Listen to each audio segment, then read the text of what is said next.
off too much Oh, yeah. like brightness or whatever. Yeah. But how are you doing? Good. It's How been, are you? how long has it been? At least, 6 months since we've physically seen each other, maybe? Was it before the quarantine? I think so. Yeah. Oh, well, we did the Zoom call, Yeah. and that kind of felt like we Saw each other. were in the same room, yeah. Yeah, that felt really good. I think that was the first FaceTime we'd ever done, Yeah. which was really neat. The hard Yeah. thing about FaceTime is that, like, I'm finding out more and more that nobody has Samsungs. Yeah. It's definitely an iPhone world. Yeah, like I've had women on dating apps be like, don't message me if you've got the green bubbles or something. And I'm Seriously? like, whoa, Jesus. Wow. All right. Oof. You're probably dodging a bullet with that. Do you use WhatsApp videos? Yeah, but Yeah. nobody here uses WhatsApp Yeah, I guess that's true. except for Me. maybe you and like Yeah. people that have actually traveled Yeah, that's true. outside of the US. Yeah. Yeah, that's weird. I hadn't thought about that. I have been sending voice messages though, also, and one of my friends in a message group doesn't have an iPhone, and so we can never do voice messages. And we definitely give her a little hard time. Yeah. But What have you been up to? You said you had gotten the job as a teacher Mm-hmm. and you traveled to California. I know nothing about that.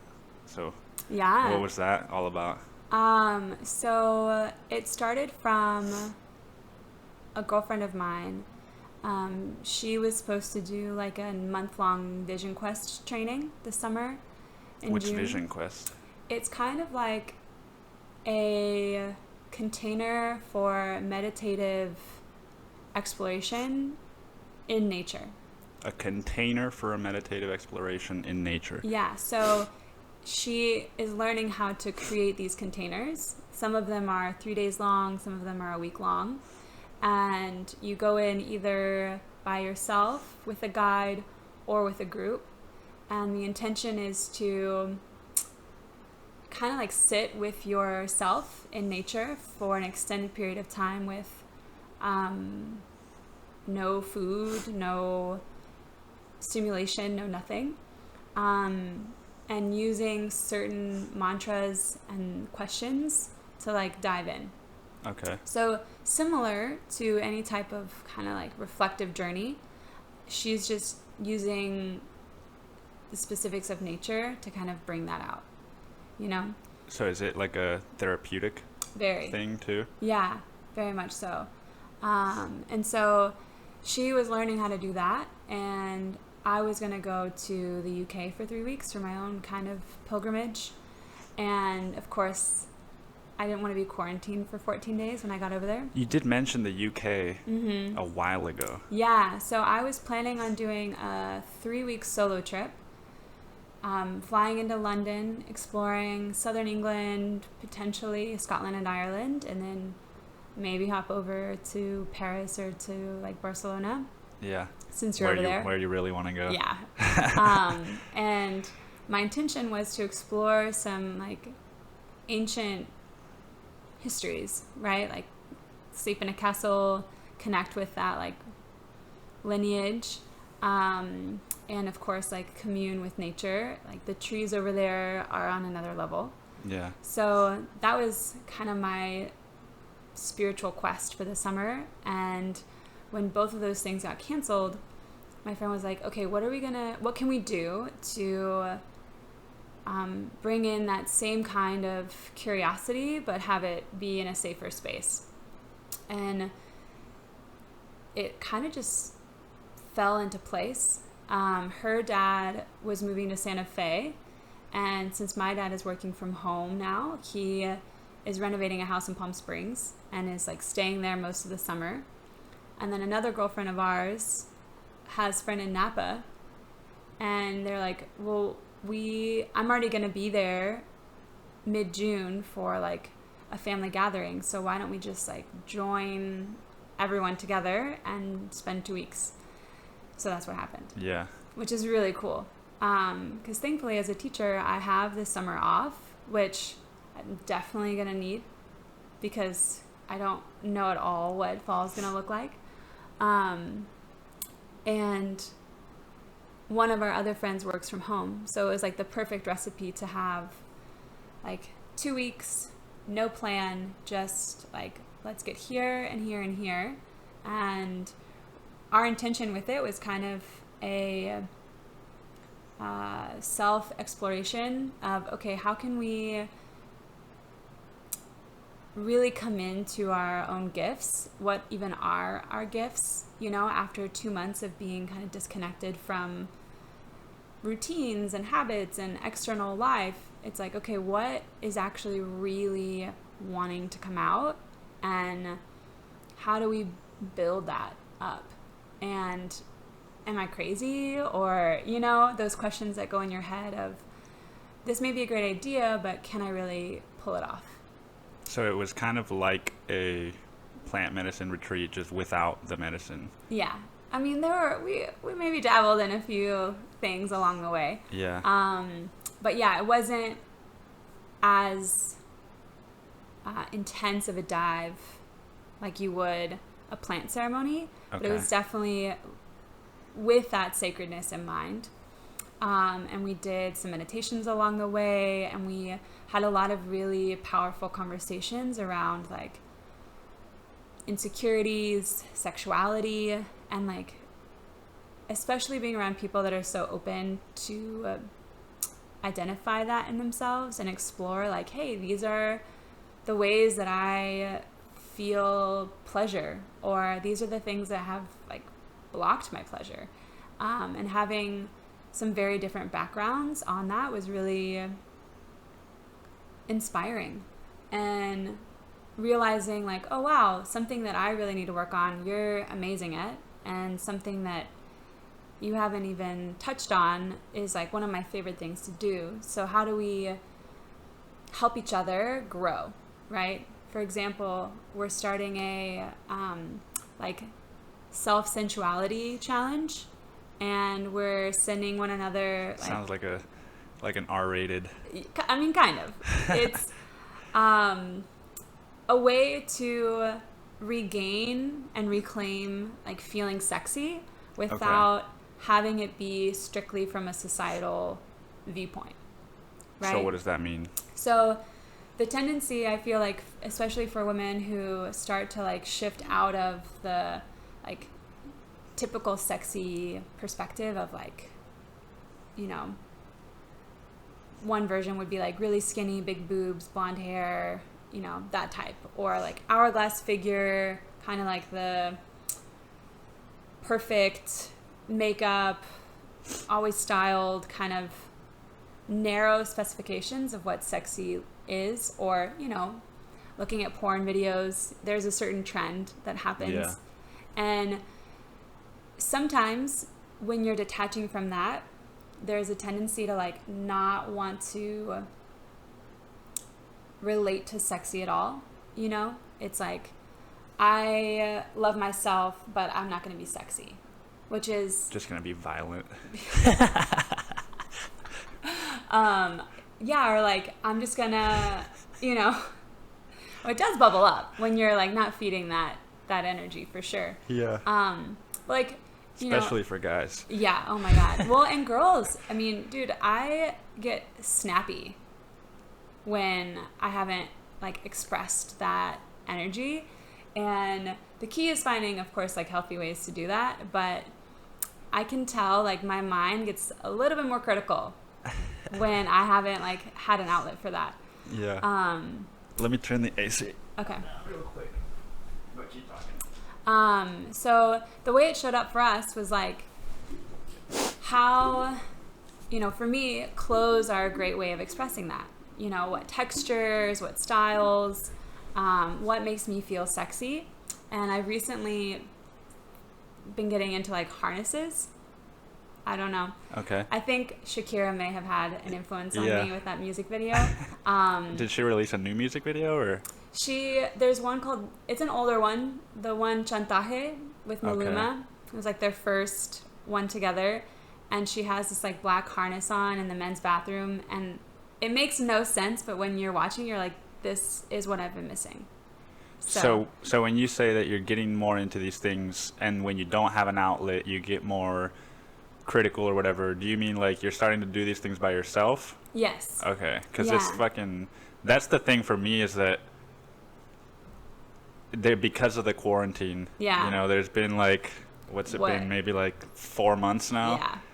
And as much as there's an outlet of like me being with myself, I mean, I talk to my therapist about this sometimes. It's like I just want to fucking like get it done and then just like move on with my life. Yeah. And I feel like a lot of, I don't know women, but I feel like a lot of guys are very focused on like, I just got to keep getting shit done. Yeah. And so there isn't that time to be sexy or whatever. And you're just like, this is just one of the other things that I have to get done. And it takes 5 minutes and then you're done. And it doesn't feel like any kind of release because you're just like getting fucking like angry and out of frustration. Yeah. Totally different experience when you're like releasing from frustration versus releasing from pleasure. Yeah. And I also think being indoors so much, it's a different type of sexy, right? Or like pleasure changes when you're not relating to the external world, right? Like think of... So are you like harnessing yourself to a tree or something? That, I mean, I haven't done that yet, but I've been working with like most of my space is like lit by candlelight. So that's like one way that I like shift into like a sexy realm. Wait, so I just want to give people a visual of your space because you're still at the lake house. Yeah. With your grandma. So yes, and this is like something that I'm doing while I'm living with my grandma, right? Okay. So that's... So there's no excuse for anybody. Yeah, no. Like, she's 81. We actually talk sometimes about, like, different expressions of intimacy because, I mean, I can't tell you how many Hallmark movies I've watched. And, of course, like... nothing happens until like the very last minute of the movie and then they like kiss finally. But I was kind of talking to her one night about, you know, okay, so her husband passed away last year. His year anniversary was, I guess, like a weekend ago or so. And it was her third husband. They've all passed, which I think is pretty powerful that she's like still rocking it. And you know, it kind of came up like, so do you stop? Like, where does that energy go? Because it was definitely present when they were together. And she's 81. She's 81, yeah. And he was 92. And like, they were still having like some kind of sensual. Yes. And like he every night apparently used to ask like, are we gonna have like some fun? I'm like, that's amazing, first of all. But also, like, okay, where does that go, you know? And she is very old school. And so when I talked to her about, like, self-pleasure, she was like, you know, I only want the real thing. And I'm like, okay, well, if I only was, like, dependent on the real thing, which at one point in time... I was, and I made really poor decisions. Yeah. You know, I like allowed people in my life just to like have that outlet. Whereas when I've focused more on self-pleasure, I see people in a different way. I kind of like release that pressure off people and I'm like, my cup's full. So then how do I see you? You know, like totally different ballgame. Yeah. And I'm like kind of tempted, like I've talked to her about toys or something like that, and she didn't seem super open at the time, but I think it's just a conversation that I like that we have open. And I recently just bought like 3 different resources that are like for self-pleasure. So one of them is like a crystal wand, and I have, you know, seen them a lot, and there's like a trend going on with like the crystal yoni eggs for women, which is essentially like a crystal in the shape of an egg that you like place inside you. Mm-hmm. And I use it during like meditation or during sleep as a way to like connect. Does it have like something to pull it back out, or is it just like a self-ejected? There are two ways. One, you can have like a string, but I don't have them. Thankfully, I have muscles. I mean, we all have those muscles, but mine are strong enough to like control, which is part of the purpose, right? So if you're able to really feel into those muscles, the amount of pleasure that you can feel, it also increases, right? So it's something that the more you're in touch with and can play with, the more room you have to play. Okay. So I've gotten like a few of those that each one has a different kind of intention. One's more like masculine energy. So working with like, okay, how do I find discipline sexy, right? How do I find stability sexy, right? How do I find decisiveness and structure sexy, which is actually really important, you know? And then I have another one that's more like earthy feminine, and it's like, okay, how do I feel sexy with just like the breeze on my skin? Or how do I feel sexy, like if I were a flower, how would I want to be touched, you know? And so bringing that earth element. And then I have one that's amethyst, which is more for like ethereal spiritual connection. So like how do I work with fantasy, right? Like when I'm daydreaming or thinking about what I want, right? What am I really thinking about? And am I conscious of that, you know? A lot of times I haven't been, and I'm like the same, you know, being pressed up against the wall thing, or, oh, I've seen this in a movie, that looks great. And then really asking myself, like, actually, what do I want right now? Yeah. And how can I learn how to ask for that when the time comes, you know? What do you think about, like, the trauma part of that? Because that's a hard one for me, is that there's things that I'm attracted to because of my past traumas. Yeah. And so it's hard to know sometimes, like, oh, you know, some people are very open and they say, these are just your sexual interests and preferences, just go with it. But then there's also the side of, like, maybe you're just reenacting trauma. Yeah, like, and that's not really like a healthy thing. Have any of those things come up for you? For sure. I actually just brought back in like penetration into my self-pleasure because I was like clearing out trauma.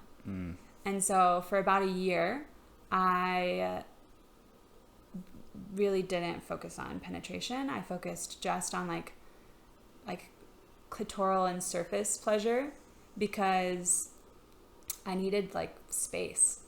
And I think in part knowing like, okay, what are the stories of my trauma, and maybe not necessarily knowing details, right? Because sometimes it's the fact that you don't remember is ideal. But when you ask like, okay, do I have trauma around like my boundaries being disrespected, right?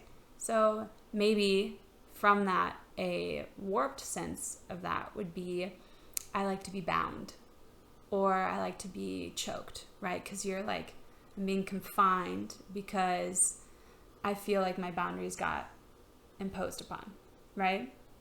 And so working with that part of, okay, what would it feel like to relate with one, maybe even before that, what are healthy boundaries for me? Yeah. But then how do you go, like, because I'll give you a very specific example. For me, it's like, in the past, there have been scenarios where me setting boundaries and then those boundaries not being respected is like what is attractive. But then you feel like shit afterwards because you're like perpetuating. Well, that wasn't fun. Like I didn't want that. But in your head, while you're doing it, it's not fun. But in your head, there's this fantasy of like, ooh, that'll be fun. Like it's crazy how far back it goes. I remember when I was 13 and I lived with my brother and my dad in this apartment in Cancun. I don't even, like, this was around the time that the trauma happened, but I had a fantasy of, like, and I've written about this, I'm pretty sure, of, it's kind of a sad story. Like, I bought this Abercrombie and Fitch, like, bra and thing that my sister helped me pick out for this girl that I was, like, messaging with long distance when I was in San Francisco. Then I came back to Cancun with that gift, and she was already dating someone else. So then I just had this, like, women's lingerie that I kept because I was like, oh, that's kind of, you're exploring your sexuality. Yeah. And then sometimes I would wear it and just, like, walk out to the basketball court around the block. Yeah. And in my head, I would think, like, I hope that 4 fucking, like, construction workers just like take me down, take me into the bushes and fucking go to town, that never happened, but like that wouldn't have been fun, right? But in my head, that's what I would like masturbate to when I was 12 or 13. Interesting. And I think there's variations of that nowadays. Yeah, I can understand that in a way, because double penetration or like multiple penetrations is like, when I watch porn, sometimes that's like my biggest fantasy. But I know logically, I'm like, there's no way I would want that to happen to my body. Not at all. But there's like, I don't know. That's an interesting relationship with like, where does that fantasy come from? And in part, I think, at least what came up just now is this, like, not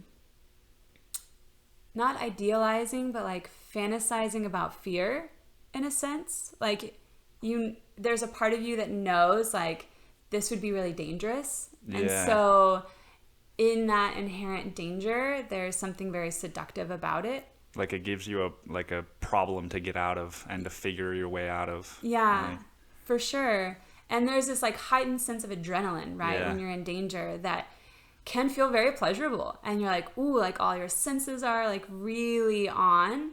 And I also think especially when there's that fantasy of being like overly desired by someone, it's like this playing with fire, right? Of like, who by my behavior would like be able to not resist me, in a sense, Mm-hmm. And it's interesting too that it was construction workers for you, because that's like a very masculine archetype, right? I think it was just like the pool of people that was around that part of the neighborhood. Yeah.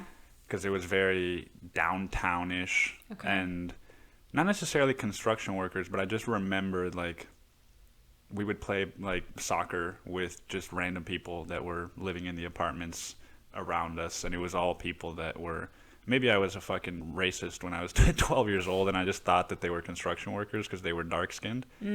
But I mean, a lot of them, were mechanics or just like, blue collar. Is it blue collar? Yeah. Maybe not construction workers, but yeah, blue collar is a better way of saying it. Yeah, that's interesting.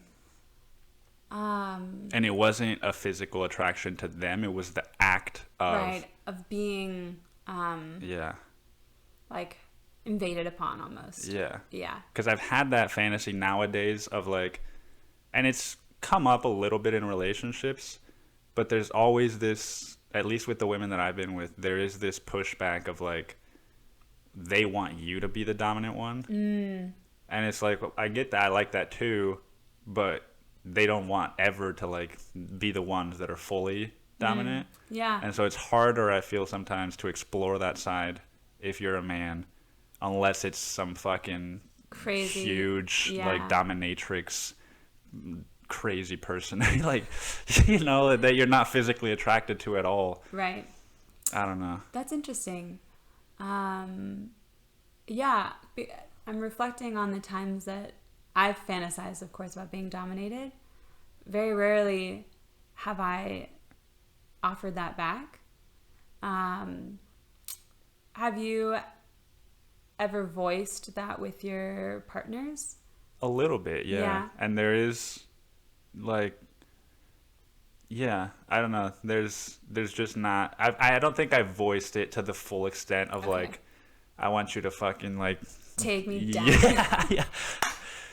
Yeah, that's because, you know, something that I'm also in this kind of like cocoon of quarantine pleasure exploration is asking, like, how could I bring my partner pleasure, right? Like, what actually are their fantasies that I need to consider, not just my own fantasies being fulfilled, right, or explored.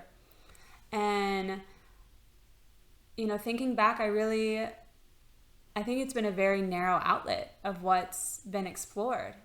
And apart from like the normal acceptable fantasies, I don't think I've ever really asked my partner, like, what is it that you desire? Or like, what are those like hidden parts that you've never maybe even said out loud that you just maybe even don't necessarily want to happen to you, but like it's a fantasy of yours, right? Yeah. Or it's a curiosity, or, you know, whatever. And I think that could be a very interesting thing to start exploring. It just like, feels like a hard thing to recover from.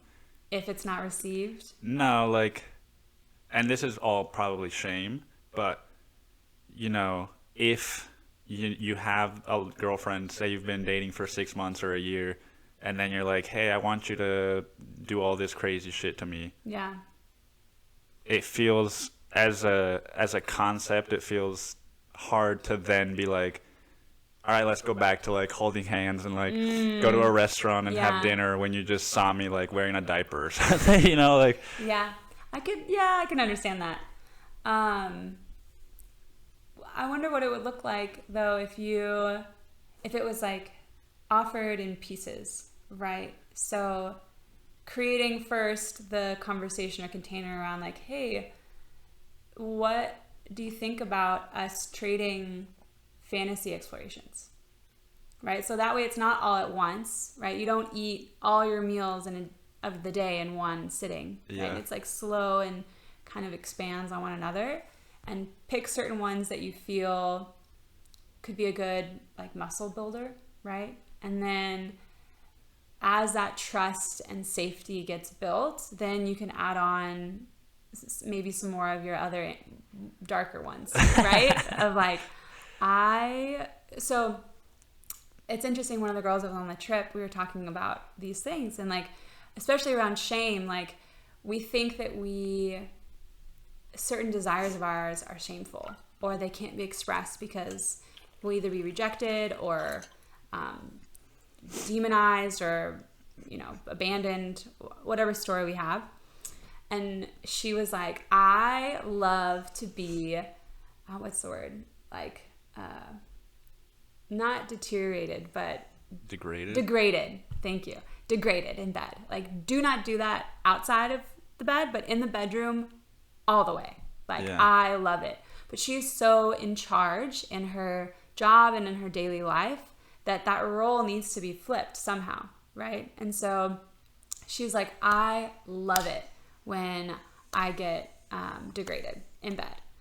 And so to hear her say that so like proudly, I was like, damn, way to go. Like that would not work for me. I would be like, get the fuck out. Like, not at all. But I also can see the value of like, oh wow, that isn't something that's necessarily wrong, right? It just may not be what turns me on, you know? Or stretching myself and being like, if my person really wanted to play with that dominance, right?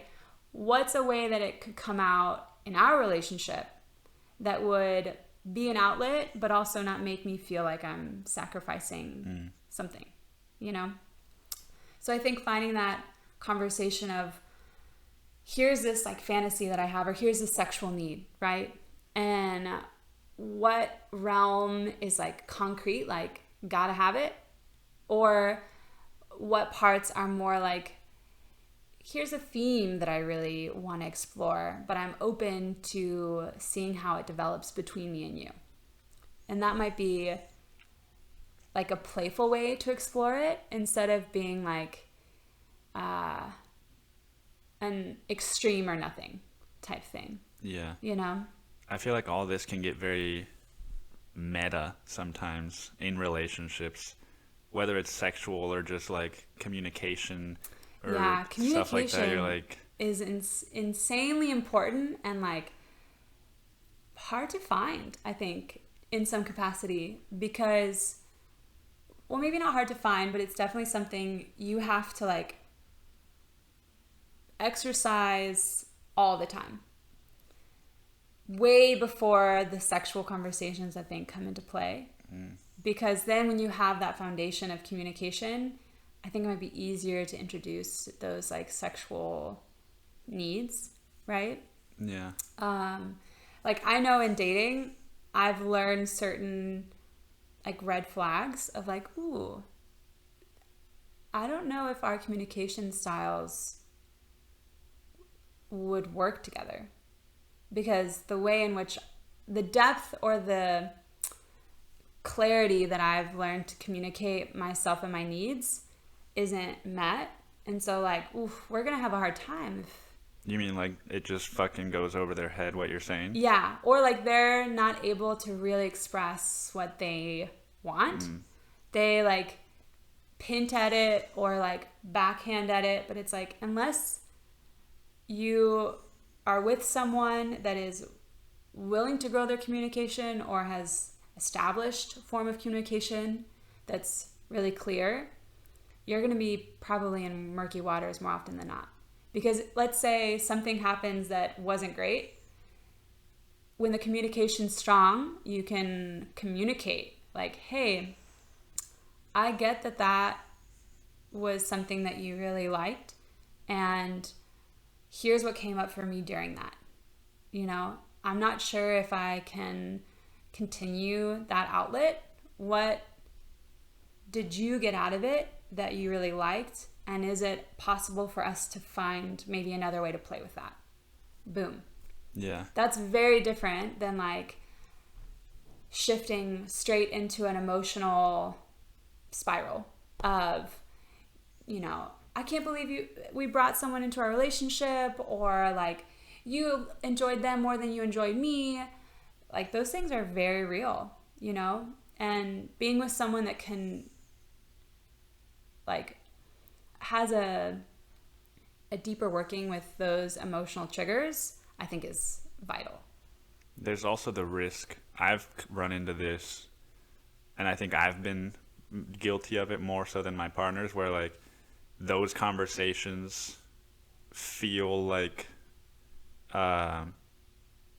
rewarding in and of themselves. And so you try to have more conflict, or so that you can have more of these like, let's figure out what our communication methods are, and like have these conversations, because it feels like love, just because you have attention and you're, you know, that there's this dedication to the relationship. And it's like, sometimes I feel like people just want to be like, all right, can we just like, we know what happened, let's just, this one can just forget about it, and like we don't have to talk about it every single time. Yeah. But I feel like I have this tendency to want to talk about it every single time, and like, let's figure out everything and what happened.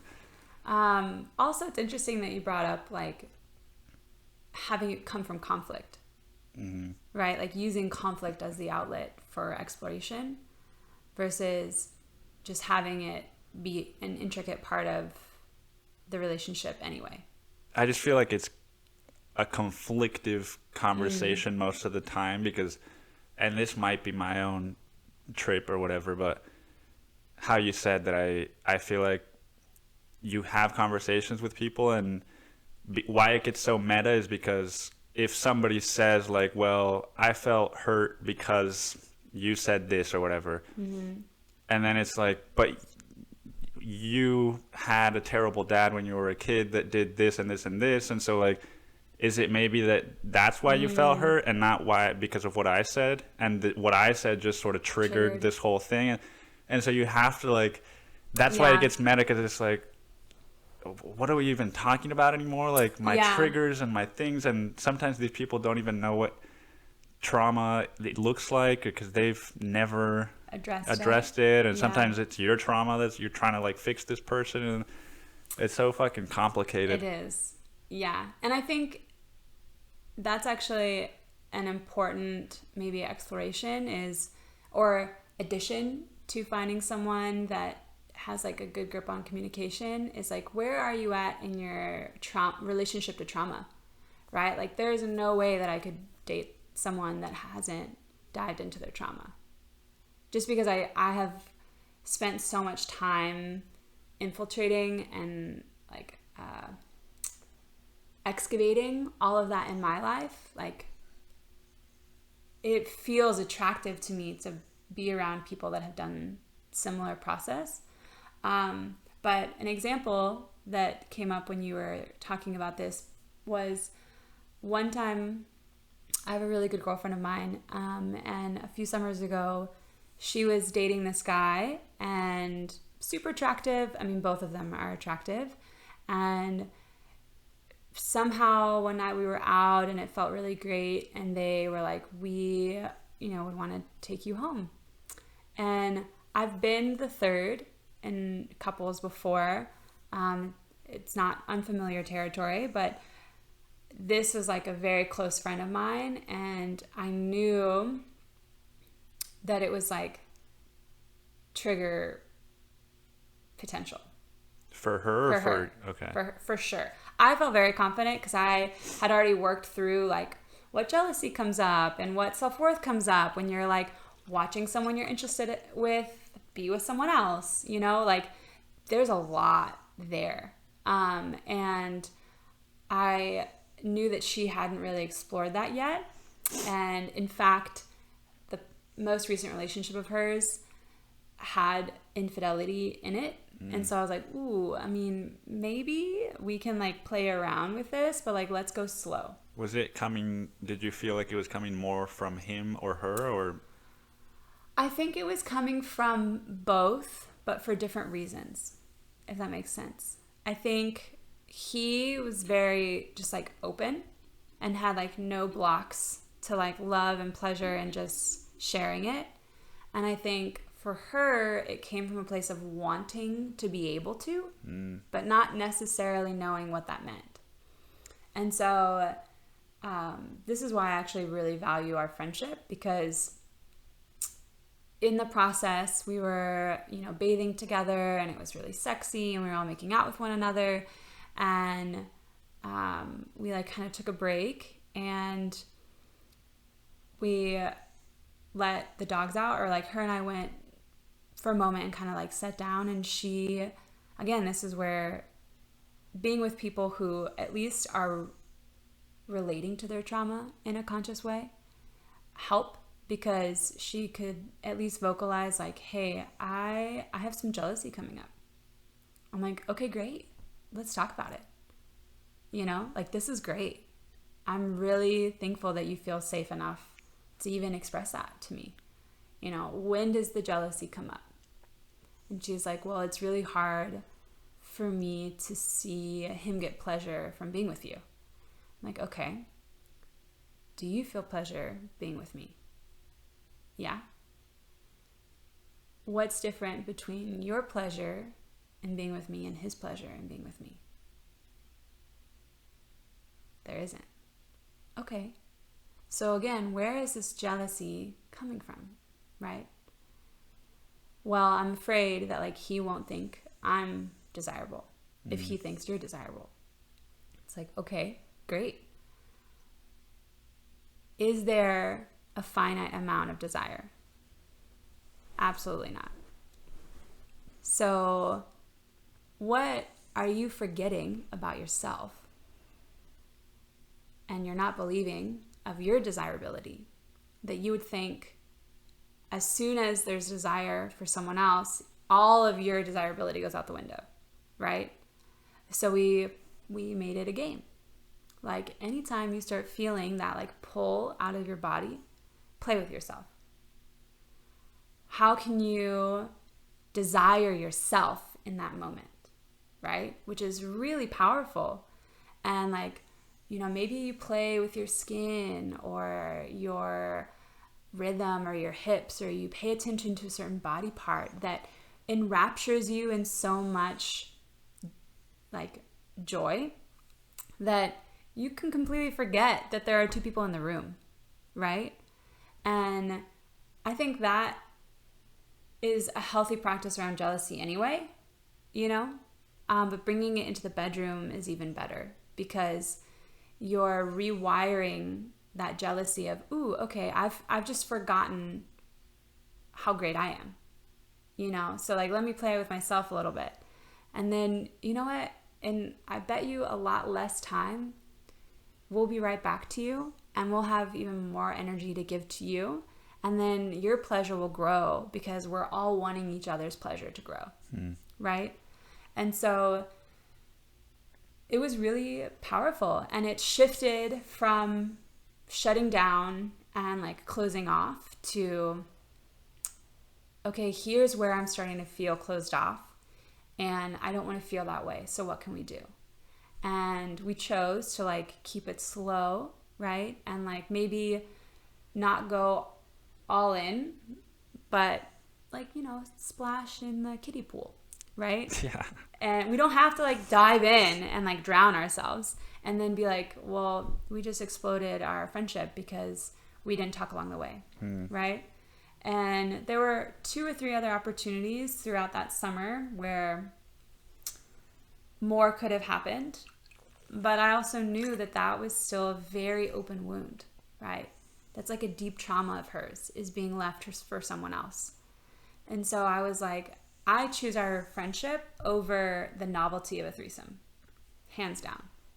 So please keep an open conversation around jealousy so that I can know what's healthy for us to explore and not explore, right? And there did come a point where I was like, it doesn't feel clear enough to explore this, because too much tension gets trapped around this dynamic, and that's also really important to know, like, okay, maybe a trigger's coming up and I can work with it, and maybe like I'm not ready to work with that trigger. I need to like pause on that, because even now there are things that maybe have triggered me in the past, and I'm like, okay, I got a pretty good handle on that. And then there are things that I like probably still wouldn't feel comfortable with, and might not, I don't know. But I think that's where that communication and true partnership comes in, of like, how much is your partner willing to hold space for you, and vice versa, right? Like, how much can you really let someone experience their own triggers and traumas and communication exploration, and how much space is there for you to explore yours, and how do they like meet in the middle? Yeah. Right. Yeah, that whole fear of abandonment thing is very interesting to me, especially with friendships, because I've, like, all of my friends growing up, I have that with, where like I don't really care how they feel. Not like I don't care, but I don't care to like be over over their feelings and like, are you okay? Are you okay? Because I know, like they're gonna be my friends all the time, unless I do something like truly insidious. Yeah. But it never feels that way in romantic relationships. It never has felt that way for me. And there are now friendships in Austin, like this one, or like my friend Chris, where I feel that way too. It's like I was hanging out with him maybe a couple days ago, and he's a vegan, and I ordered barbecue, and he ordered vegan food, and we're at this little food truck park, and we started fucking with each other about vegans and what's ethical and what's not and blah blah. And I never like make digs at him about it extended periods of time, but this time I just felt like it was fun and we were both going along with it, and he started to get genuinely like upset, but I still kept like bugging him. And I didn't, after we went home, I didn't like text him and say like, oh, you know, I was kidding, right? Like, because I just like, he's gonna do whatever he needs to do, he'll feel however he needs to feel. Like, our friendship isn't at risk. Yeah. But it feels that way in romantic relationships. And so I relate to your friend a lot. Like, the idea of having a threesome with another guy, if I was in a romantic relationship with a woman, to have another guy come in feels a lot different than it would be to have another girl. Yeah. Yeah, it's crazy. I don't know. I feel like such a child sometimes because I haven't had experiences like that are like truly challenging to you at your core. Yeah. It's uncomfortable. And I also don't know if that's like the only way that you can work with those things. Right. Like, yeah, it doesn't have to be a threesome. Yeah, but I mean, I think some people like really hold on to the attachment of a threesome as something that's like this amazing thing, and it's an extra person, you know. So like it can be, but it also can be like really detrimental. And I think a lot of that comes from like how comfortable you are with yourself, and self-worth is, I think, the biggest thing that feels threatened during that like abandonment story, right? Of I'm going to be left for someone else, right? There's something in me that's missing, maybe, that they'll find in someone else, and it won't even be, like, I'll just be left, right? And so that's why when I was focusing on my friend's jealousy, I was like, how can you feel desire for yourself, right? So flipping that and being like, what am I forgetting about myself? Or here's a specific example of when I worked through some jealousy in a relationship. Remember I dated my friend from college a while back, and he had a neighbor that was like super precious, really cute, a few years younger, artist, like such a fun girl. At the time, I felt really unstable in the relationship for many reasons, partially because it just wasn't a good match in general, and I didn't, like, our understandings of one another were missed, but partially because I was in a really rocky place of my self-worth. I was shifting out of mid-20s, I was starting to get like a little bit older, hadn't really accomplished what I thought I would graduating college. My body was changing. I was just like, I think that's when I went platinum. I was like, I'm not really sure who I am like right now. hair color one? Okay. Yeah. I was like, was that like a porn platinum subscription? Like that would be another version of that. Yeah. But I had kind of lost what made me me and was being really critical. And with her, she was getting her master's, which I haven't done, right? So there's like the first step of self-criticism. She's smarter than me or can accomplish more than me. She's younger than me, which for women, I'm sure with men too, like it can be a thing. They live right next to each other.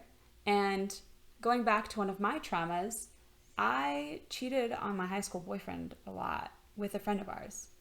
And it took me a really long time to come to terms with that whole dynamic and feel capable of being loyal, and feeling worthy of a stable and healthy relationship, because I did so much behind the scenes, like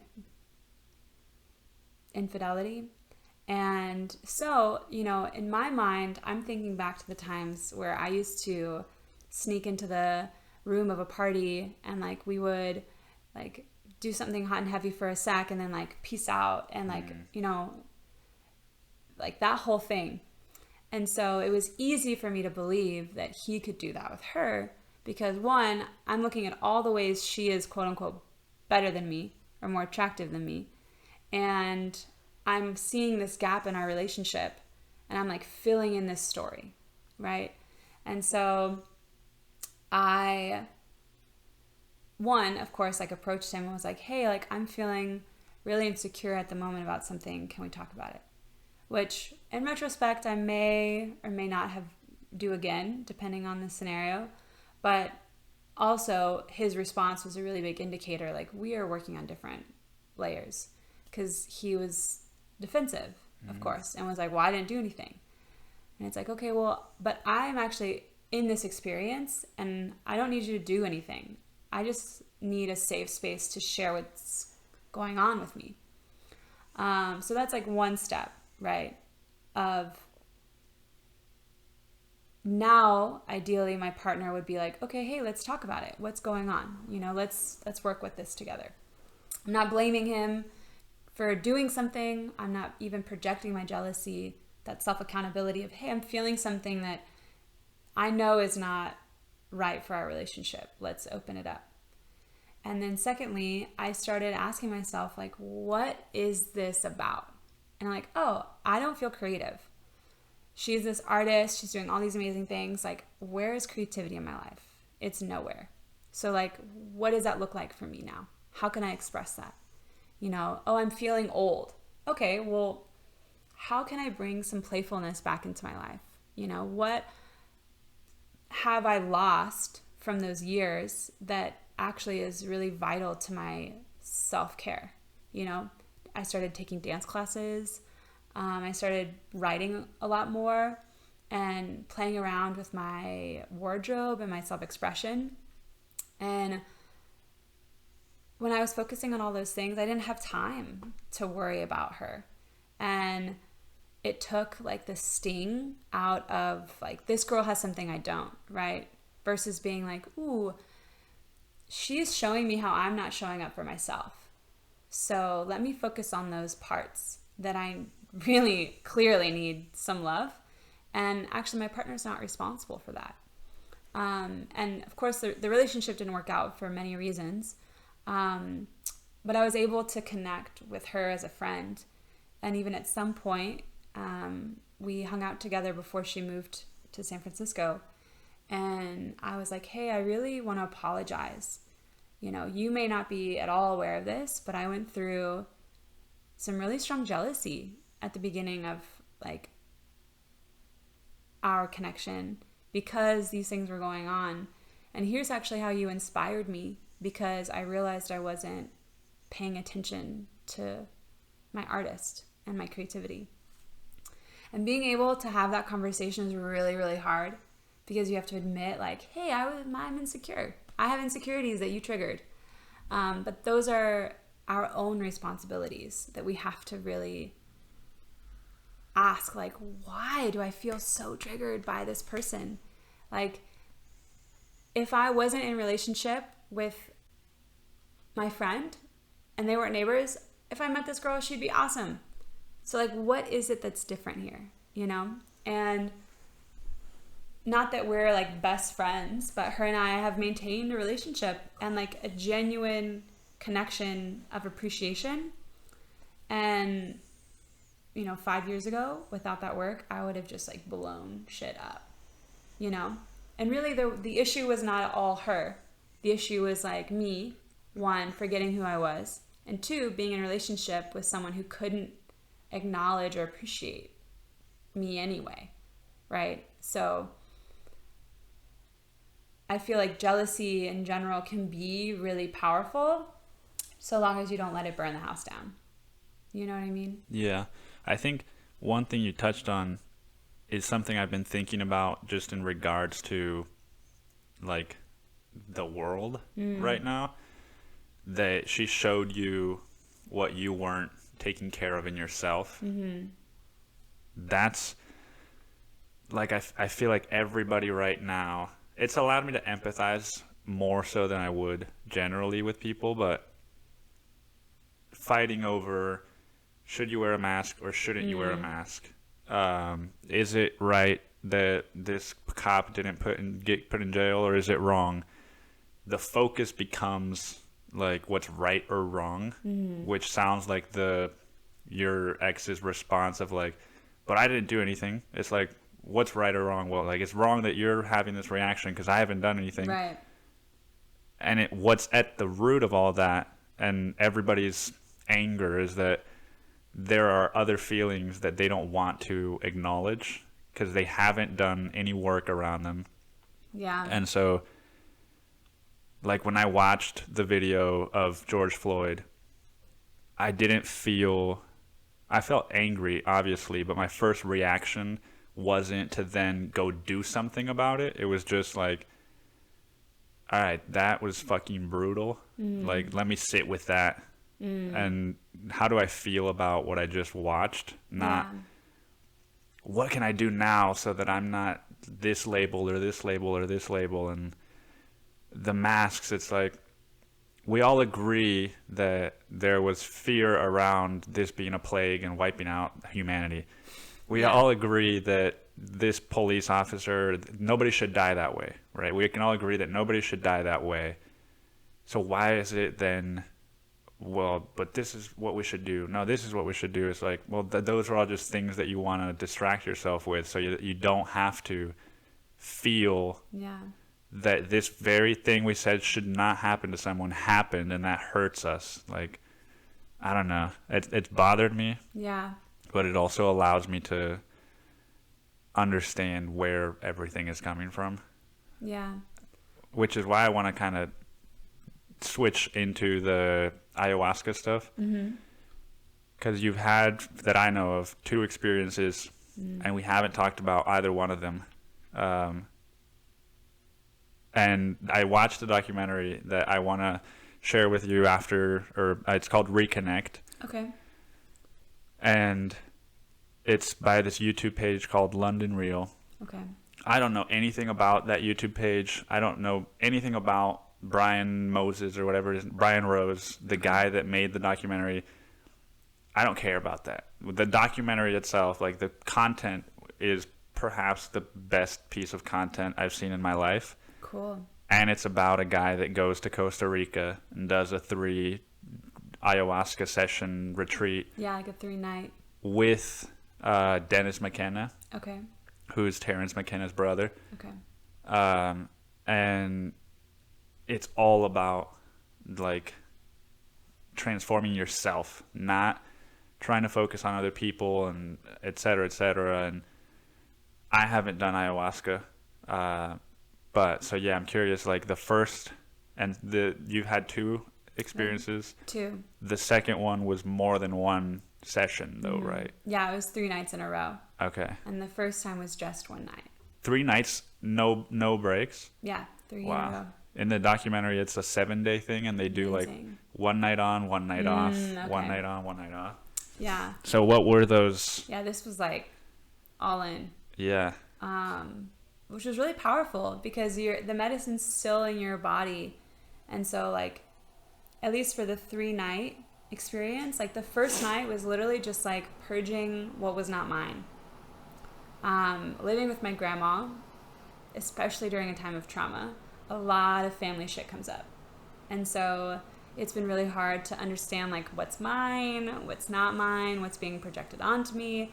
So the first night was just like getting all of that out of my system and coming to like a neutral space. And then the second night, I went with the intention of like connecting with like the divine feminine. And you know, I've seen our old coworker, I forget her name because there was 3 girls that had the same name. I think it was like Alyssa or Eliza. So she was with... She talks about that a lot online. She was in ceremony with me. Yeah. Yeah. And... a lot of what she says goes over my head. That's fair. Sometimes what she talks about goes over my head. And I'm like, okay, there are certain layers and I'm like, okay, I'm with you. And then there's certain things I'm like, that doesn't actually resonate yet with me. I don't know if it will or not. But both her and I have been actually in a lot of like Kambo sessions together, and both of our Aya ceremonies have been together. Okay. So it's been cool to watch our different experiences. For me, it was interesting because I went in with like, I'm going to get so close to the divine feminine. I'm just going to get initiated and like swim in those seas. And of course, like grandmother Aya gives you what you need. And the second day I pulled a tarot card, and it was the King of Swords, which is a very masculine card. It's all about like clarity, precision, master of your own thoughts, discipline. And to me, that was kind of like, okay, so the way to get to the feminine is actually through the masculine, which I think also reflects to a lot of what we've been talking about in general of, you know, how do we work with, yes, partnership, but also like the polarities in ourselves and the energy of just masculine and feminine. And I hadn't realized how much I had avoided masculine energy out of like self-protection and out of just like feeling really uncomfortable or traumatized by structure and by discipline and by this like violence and aggression that especially now we're really aware of how it's infiltrated every aspect of our culture and society. And so I'm like, you know what, I'm just going to go with the feminine. And, you know, ayahuasca's like, funny because you can't get there without going through the masculine. And I was like, damn it. Okay, I'm here to learn, right? And so that second night, I recognized that I actually was not allowing myself to feel loved by the masculine. And a lot of that comes from relationships that didn't work out and stories that I've attached to them.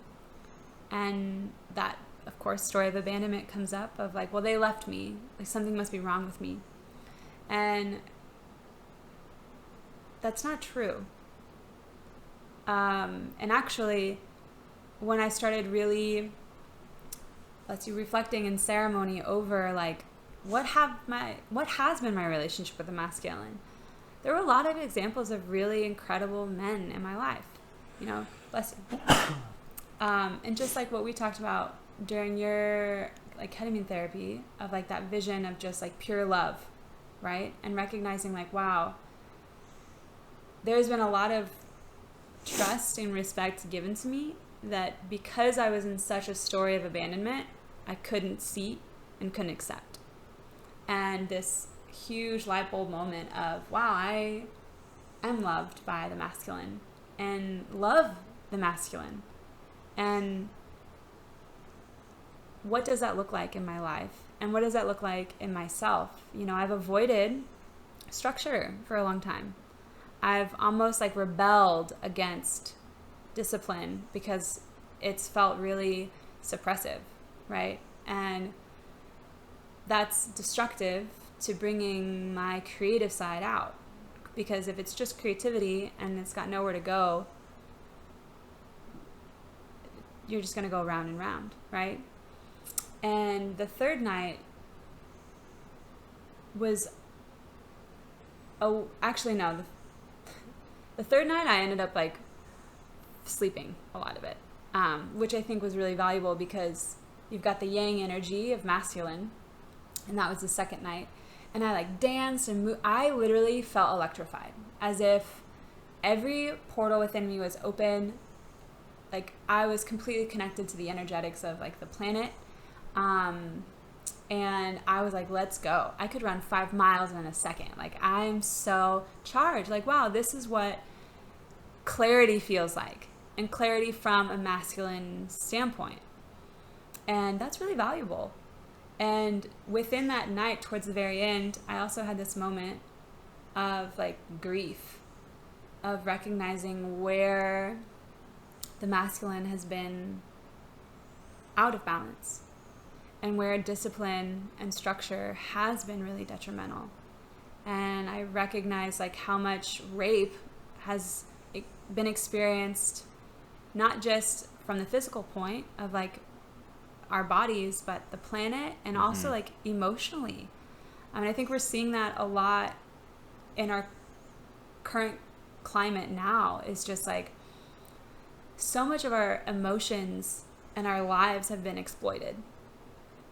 And that exploitation has come from a huge absence of honoring the feminine and nurturing the feminine energies within us, and only allowing certain hyper extreme versions of the masculine to exist, right? And I use that not just from a gender standpoint, but from like an energetic standpoint. You know, feminine is intuitive, creative, expressive. Masculine is active, decisive, and brings that intuition into form, right, by creating structure. And so we have clearly created a structure that never worked, or only worked for a very certain specific few. And over however long that we've been experiencing that, it's just been building up and building up and building up. And this was like, you know, the burst of the volcano, that it's like you can only suppress and compress so much before it has to come out somewhere. And so I could feel that grief and sorrow of like, wow, this really hurts. And kind of what you touched on earlier of like, it's really hard to admit how you've also been a part of that imbalance. You know, I have not been conscious my whole life and have lived on privileges that I'm just now acknowledging and being like, oh shit, there is this real imbalance here, you know. And I've benefited from some of those imbalances that I didn't even know were imbalanced. And so I think some of this aggression that we're experiencing is to mask grief. Oh, yeah, 100%. Yeah. And to push it away. Yeah. And also, you know, we touched on this, like, I think at the beginning of COVID, but I started a death doula certification program to learn how to help people transition back into spirit, because I was recognizing fear of death. And like living with my grandma, I'm like, I could come home and she could have died and like I would be the one to see her, right? Or like, you know, if the predictions were correct, 3 of my 5 family members could have died, you know, within a month. And so that fear of like loss and grief was like, it drove me to explore, how do I work with this proactively? And recognizing like, wow, we have no idea how to work with grief or acknowledge it. And so aggression feels natural because it's a way to get that out, but it doesn't necessarily identify and soothe the core wound. And I hope that's something that we can bring to the conversation of our experience right now, because we're grieving an illusion that we've all been living under. We're grieving our innocence, right? We're grieving loss of stability or the illusion of stability. We're grieving lives that are being lost and realities that are crumbling. That's a lot to process.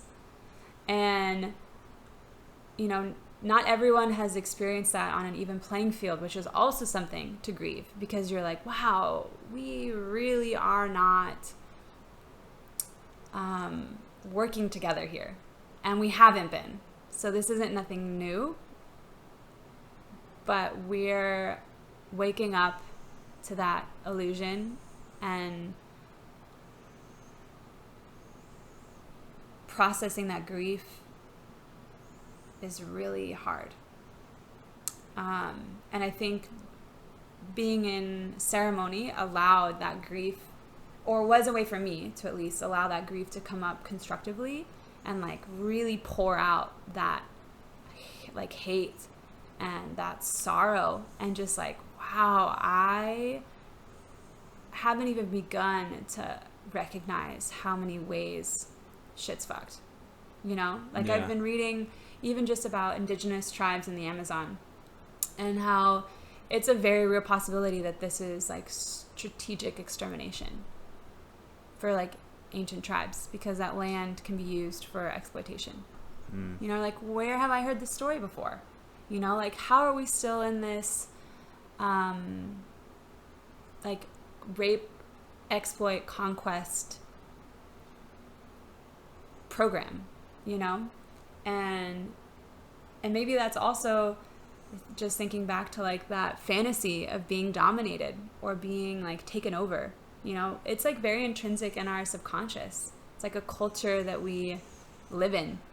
Well, there is that. I was listening to some dude on Joe Rogan that went on this show called Alone, Okay. where they drop like 20 people in different remote parts of the world, and just you can pick 10 items, and you have to survive longer than everyone else. Whoever survives the longest or doesn't quit, Yeah. because nobody dies, obviously, gets a huge cash prize. Okay. And it's a very obvious thing, but he said, like, once you're there, it becomes about like, okay, I need to hunt this deer, and then I need to know how to actually like make it into food, and so that requires creativity. And then you have a lot of time where you could just decide, like, all right, what am I going to do today? And it's easy. It's like a more natural way, or a more intuitive way of just existing that we don't have in our day-to-day. Because like, I'll wake up and fuck, it's 8. I've got to get in the shower, ride my bike, get to work, and then I got to do all this shit at work. Then I leave work, and then it's like I got to do all these other things, and it's like my life's already planned out. Yeah. And there is no that sort of like the, not aggression, but like the fantasy of what if somebody breaks into my apartment, and like I have to actually engage with the world the way that my ancestors used to, where I have to defend myself, and like that's a need that's not being met right now. Yeah. And I feel like for women a lot of the times too, there's this weird movement, at least on the internet, because I don't know how real it is. It's fair. Of like, you need to be more than just like a mother, and like being a mother is like, it's almost like this thing that's frowned upon now. It's like, you're weak if you're just a mom, and it's like, where did we create that idea from? Yeah. And you know, we have all these stories that are not what we have had for millions and millions of years, but we've just decided in the last 200 years that like, well, this part of history, which is not even a blip on the radar, like, we're gonna do things our own way. Yeah. Like, I don't know, the aggression does come out in other ways. And like, I remember when I went to Mexico City in August of last year, they were protesting the violence against women. Yeah. They were protesting violently, like destroying structures or graffiti or whatever. Yeah. And I had a conversation with my 2 friends that live there, and they said, like, well, we need an outlet for our anger. Like, otherwise we're not going to be heard. And yeah. And that's a tough, like, that actually is really, you hit on something. The whole, like, I have to be angry in order to be heard. And I think that's what we've been driving on forever. And I don't know if that's necessarily true. Well, outside of whether it's true or not, like, but that's what we operate on. What is being heard gonna do? Yeah. Is that gonna change who you are as an individual and make you a better person in your community? Or is it just gonna fill this one need of like, all right, we won't have violence against women, but we'll have inequalities, or we'll have all these other things, and then you're gonna still be fighting with your partner, and you're still gonna be a terrible friend, and et cetera, et cetera. It's like, why are you so concerned about this issue and not yourself? Which is why I really like what you said about your neighbor, your ex's neighbor. Why are you so bothered by this story you're telling yourself about what she represents? And it's because it's showing you that you're not taking care of yourself. And like, I feel like there's a parallel there with, you know, people that think, well, I need to get angry to fix things, or I need people to hear me to fix things. It's like, I don't necessarily think that you can, like, I can't change you by making you listen to me. Yeah. You know? Yeah. And like, there are some people that don't have open ears, and they're just they're not interested in listening. But I don't think that means that you don't express yourself. But I think a good question to ask about the whole, like, I need to be heard thing is like, first of all, like, what is it that you have to say, right? Okay, so for example, for Mexico City, like, violence against women, what are the changes that need to be made in order so that violence doesn't exist, right? You got to change a whole mentality, right? And that also starts with, where does that mentality come up in myself? You know, and what environments, what conversations, what businesses do I promote, and how does that reflect violent or non-violent behavior to women, you know?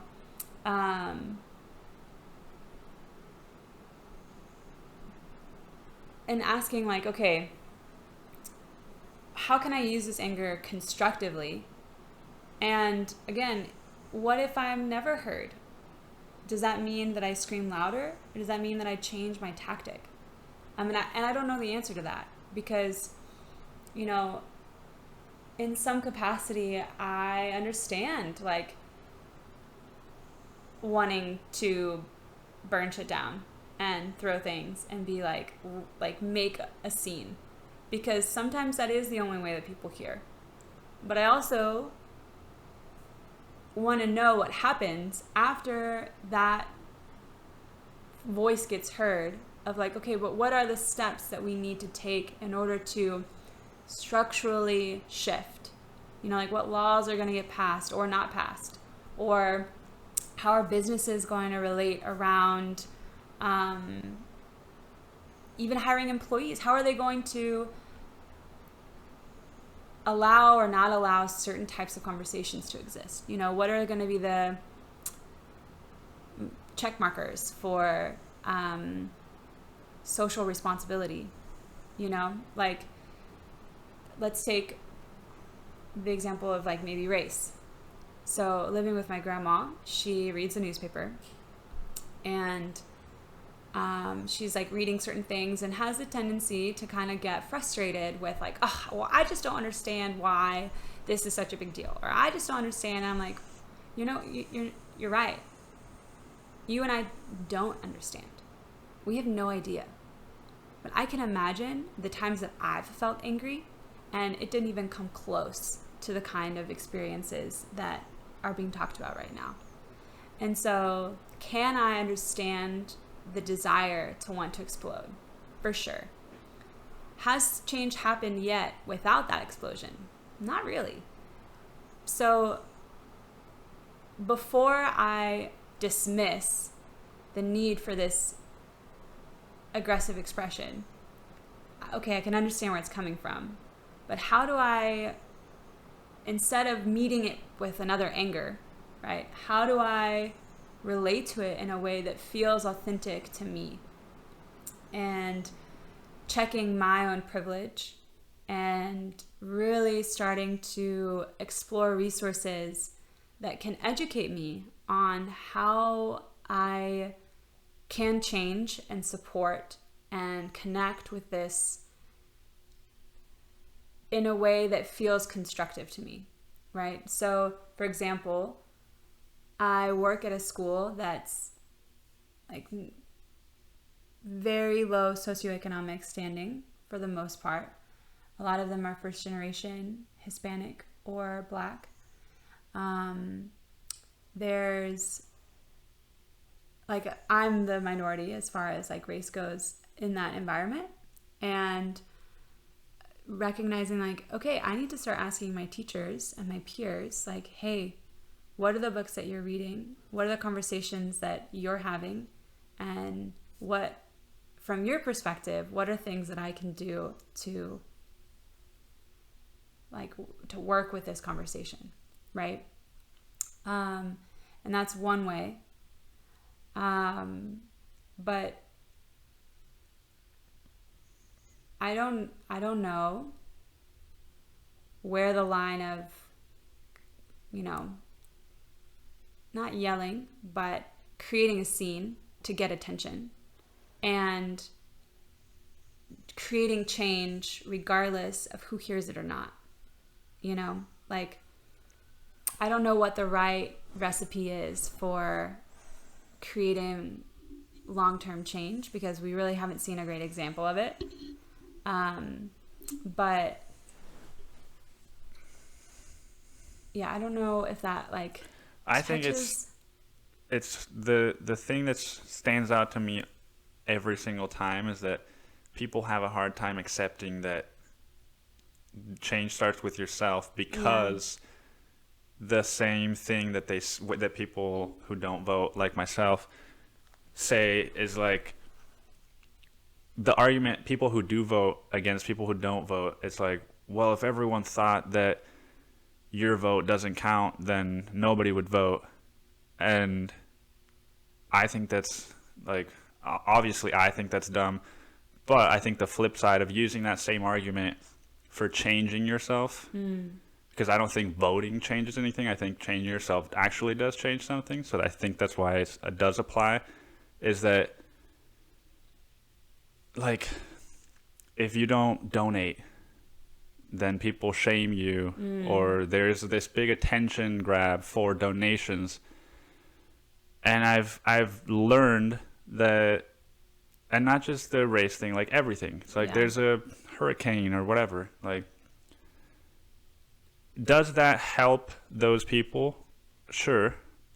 Does that change you? In no way. Yeah. You know, like, how is clicking a button and donating $20 changing you at your core, so that there isn't this mentality thing, and that is shifting? It's like, that doesn't change you. Yeah. So if you want to create change, it can be paired. Right. You know, it's not one or the other. Yeah, it's not going to hurt to donate, that's for sure. Right. But I definitely see what you're saying with, it's almost like you're doing that to make yourself feel better than to actually do something. Yeah. And it is, as with everything, I think there's a lot of discomfort in recognizing like where you've fallen short, right? So to acknowledge that you need to change means that there's something that you could improve upon, which pride can get in the way of. Yeah. And being like, wow, I had no idea that certain things were going on, and I've bought from those companies that are exploiting different countries, and people are dying because they're not getting paid fair wages, or they're being trapped in a mine for months at a time. Like, what the fuck, you know? So I agree in the sense of like, what is my role in the current experience, and how have I knowingly and unknowingly been a part of it, right? Like, I now pay more attention to like who my retailers are. Who am I buying from? Am I buying from companies that are ethical, that have good resources, that have fair wages, like all of these certain value systems, which I think is a good place to look at when you're starting to ask on like self-change. Like, what are my values actually? And also, how am I upholding those values in my actions every day? You know, if I value equality, am I actively pursuing environments and relationships with people that are experiencing inequality, right? Like for me, a way that I've try to work with that, especially for the LGBTQ community, is that my dad came out, when I was 19. So it's like a little over 10 years ago around. And constantly being willing to listen to the anger that he has. And this actually came up in my ceremony too, of like allowing someone's anger to happen and exist, and like really holding space for that without having to do anything about it, but just acknowledge like, wow, you know what? That's valid. Mm-hmm. That is valid, and that is fucked up. And how can I support you in this? Versus implementing this like, ideal or plan, or like, well, I don't want to actually feel that anger, so I'm going to go do something to like diffuse it. And I think it is important to, action does create change, but knowing why you're doing that action and really thinking through that action happens more when you pause and you're like really reflecting on, wow, that feels shitty, to acknowledge like I had no idea that was going on. Or I might have actually judged people, not realizing that that's what I was judging, and like really viscerally experiencing that in your body, and then asking like, okay, what can I do with this feeling? How can I be more open in my conversations and actively include conversations around sexuality and like gender role and abuse? Or like, it doesn't have to be every single issue under the sun, but certain ones that at least touch you are great starts of like, wow, I believe really strongly about, like for me, like education, right? For a long time, I would just see, well, I'll backtrack for a second, like immigration, like especially coming from Mexico, there's like a huge dialogue around Mexico that makes no sense. It comes from, well, okay, to some people it makes sense, but it comes from a very judgmental, hateful, ostracizing place, right? Very, very narrow. And so recognizing like, I actually don't know much about this, but I know my experience with Latin America and with Spanish has always been really positive. So how can I serve? How can I change, right, in order to show up better? And that's when I started looking in teaching English as a second language and potentially living abroad. That's when I went and visited Mexico like 4 times in a year and was like, what is actually here before I believe a narrative that's being shared, right? And that's something really important too, is like that clickbait or those titles that's like super infuriating. And like it's supposed to be, because you're much more easily manipulated when you're only coming at it from an emotional standpoint. Those emotions are really, really important, but there's like the first step. And then there's multiple ways to actually integrate that emotion and then act from it. And like flash forward 3 years or 4 years, and I've taught in community centers in Austin and recognized like, wow, I've had no idea that 10 minutes down the road this was happening the whole time while I was, practicing in a really expensive yoga studio. Like, shit, I'm part of the problem. And recognizing like, okay, how do I reshape my focus? And then how can I feed more into the communities that actually reflect my desire for change, and maybe not put so much effort or time into the environments that perpetuate the same issue. But do you think, I don't know if I agree with that leap of like, you're a part of the problem just because you were unaware of something? Yeah, well, because how is you were going to, and doing yoga because you were like, that's something that helps you connect with yourself. The fact that 10 minutes down the road somebody is getting stabbed doesn't mean that you're a part of the problem because you didn't know that was happening.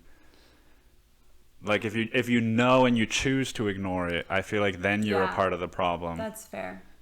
Yeah, but I do think like even though it's kind of like so many people that don't want to do plant medicine or self-reflection, like, well, I don't want to know what's down there. Yeah. And it's like, well, it's happening regardless of whether you want to see it or not. So maybe that's more of what I meant around like, oh, I'm part of this issue. Is that like, just because I've been mindless about it doesn't mean that it releases my accountability of being a part of it. Now, do I need to blame myself for being like, wow, yeah, this person didn't get stabbed because I don't know what's going on, but I can recognize like, now that I know what's going on, how am I gonna show up for this? But also, I feel like there should be a second question, which is like, am I the person that needs to show up for this? Or is that just gonna make my life worse? And then I'm gonna become like, that's my whole thing with politics is like, if you look at the people that really are pushing politics down people's throats, they don't have very happy or meaningful lives. Yeah. They're just like, that's why they're so focused on that, is because if I can fix this system, then I'll feel better about everything I haven't fixed about myself. That's fair. And there's so many issues, like you at your yoga studio, there is that one thing you mentioned, and then there's also 1,000 other, there's hotels that are wasting food, there's like, you know, and there's so many things. It's like, it's so endless. Should we just we're a part of the problem of everything, and then where do you even start? It's like, because what's matters to you, and then just make an impact in that small little section, because that's all you can do. And I feel like to put that much pressure on ourselves comes from not necessarily what you're saying, but just all the noise that you hear is more shame based of, well, you're not doing enough, and like, because I do that with myself, just with like self work. I'll talk to my therapist and I'll be like, well, I feel like I should be doing this better, or like growing more or whatever, and he's like, what for? Yeah. Like, where are you trying to get, you know? Yeah. Yeah, I may have told you this when I first got the Codependent No More book, and I like read 7 chapters in like one night, because I was like, oh, if I just fix this, then I can like go back into the world. And then like there was a point where I realized like, this is like a journey, and I'm actually not gonna just fix this right away. And it's not necessarily fixing, it's more like rewiring. And this happened over however many years, so it's going to take a while for me to like really change out of this. And I do think there does take like a lot of patience, which I definitely can like feel people cringing on that word of like, oh, you just have to be patient for change, because where is that line of change needs to happen? But something that you said really resonated with the whole like self-shame and social shaming. I've seen so much of that just like explode. And I actually took Instagram off my phone for like a month, because this was actually right before George Floyd. So I had only heard about it through other people's like voices. And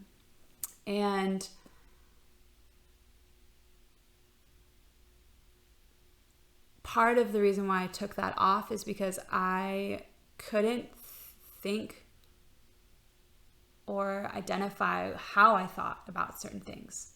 I found myself just feeling overstimulated with, one, the pressure to like do something, right? And like, what is me posting a picture about equality? What is that truly impacting? And I think that addresses your question of like, there's some things that I think people or culturally are being done that are to ease the ego of like, well, I'm posting or I'm voicing my opinion, so like I'm doing something, but they're not necessarily identifying where those things exist in themselves or how to work on their own traumas. You know, like I don't know a single human that does not have trauma. Yeah. It's just not a thing. And so how are we working with our own traumas so that when we see others' traumas, we're not trigger to trigger firing at each other and then creating the same battle that's been happening over and over and over again, you know? Yeah. And I feel like there's so many different ways that you can involve yourself. And you're right, like there's infinite issues. You can't tackle them all at once, and they aren't necessarily all yours to tackle. And I think there was something a few years ago when I started like shifting my diet towards vegan, vegetarian, and I just started realizing like this shame and guilt that I would experience when I would eat meat. And I just had this like really hard time, like socially, most of my friends ate meat. So I like, and being from Texas, like meat is ingrained. The first poster that I saw when I moved here was at Trudy's or Rudy's, and it said Rudy's Barbecue. Real men eat meat or Yeah. something like that. Real Texans eat meat. Yeah. I mean, it's like a very real mentality. Yeah. And so like that's even in me. And really recognizing like I'm in conflict and I feel like I'm going to get rejected and outcast if I don't eat meat. But I'm also like seeing so many things about the meat industry that make me feel sick when I eat meat. Like, what do I do? And I finally was just like, you know, what would it feel like if I didn't eat it for a while? I'm not necessarily, again, adding those labels of like I'm vegetarian or I'm an activist or I'm this or that. It's like I'm fucking working through trauma right now.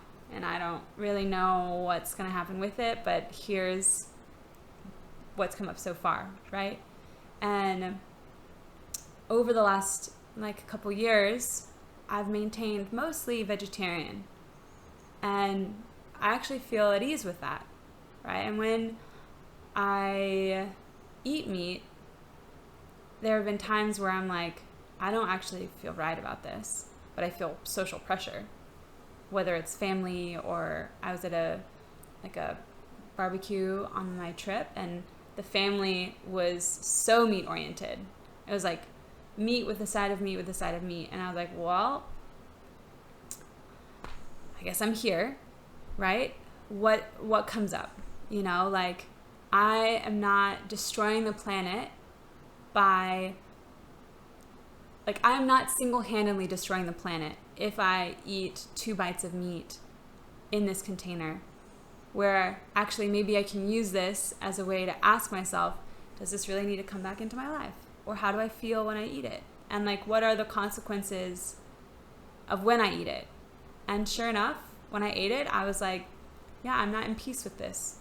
And I feel really good about my decisions to remove and work with that industry by not giving it any of my money and not ingesting it. Yeah. You know?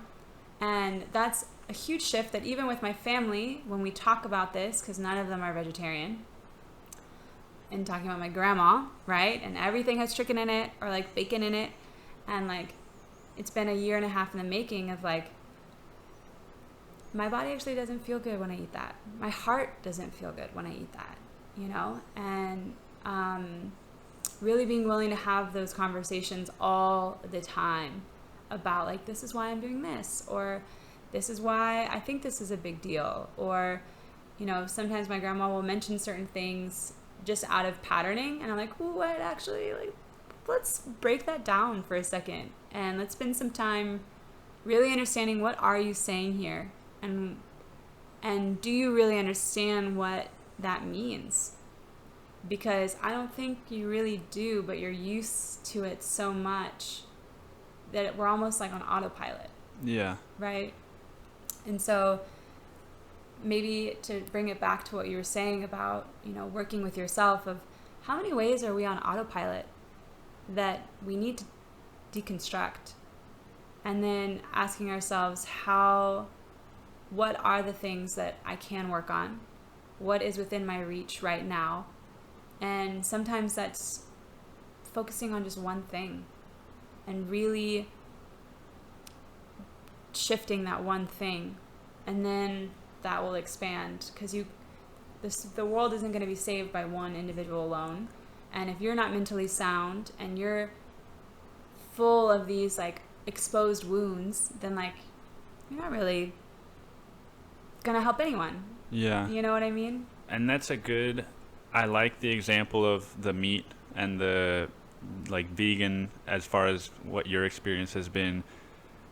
Because most people, if you told them that, maybe not most people, but these people that shame you, they'd be like, well, that's selfish. That's just your own personal interests. And it's like, they don't see that has an impact on the community. Like maybe the people in your life now are going to see that change in you and then be like, I wonder what it would be like if I stopped eating meat. Yeah, my grandma's like invited vegetarian dishes and like brought home recipes like, oh, I thought of you and like we could try this together. Like that's a big shift. That's 80 years of generational programming that is starting to loosen. Whereas if you had just been like pushing it on her and like pushing it and like you have to stop doing that and shaming her, shame does not that's work. not going to do anything. Yeah, it might work initially, but it's just going to get a fear response from her. Yeah, and like something that I learned from my dad, especially because he grew up in a household full of shame. He grew up in a very conservative Texas religious home, and he was shamed his whole life. And now something that I really value about our relationship is that shame is not in the equation, and anything that like it's not in our dialogue, to the extent of where something that I feel scared to share, it's a safe space to be like, well, I may not understand that and I don't agree with you, and I actually like, it might frustrate me a lot that you did that, but this is a safe space, so what are we going to do about it? And that has allowed me to actually change more, and I'm way more willing to show up in that relationship than, sometimes I'm still working with my mom on some shame things that relate around body image and like sexuality, right? And that relationship still feels a little tender, right? Because we're still working through shame programming. And the openness and excitement and trust that I feel when shame is not being used in the relationship versus the constriction and fear and like threat, right? Or maybe like unsafety that I feel when shame is in the relationship, like so much more happens when shame is not there. But also being honest with like, hey, that made me feel really uncomfortable, or can you please give me insight into where this anger is coming from, because I want to respect and honor you, but I also don't necessarily understand, right? Yeah. And like shame is just like a stab at one another that I don't really know. Like I feel like it perpetuates pain, right? Versus like, this is gonna sound so, of course, like cliche, but like love and understanding, but that is like a soothing balm to shame and pain. But in order to be a container for that love and understanding, you have to really look at all the ways that shame has shown up in your life and the way that you shame yourself, right? The way you shame others, the way you relate to shame, and really trying to diffuse that and I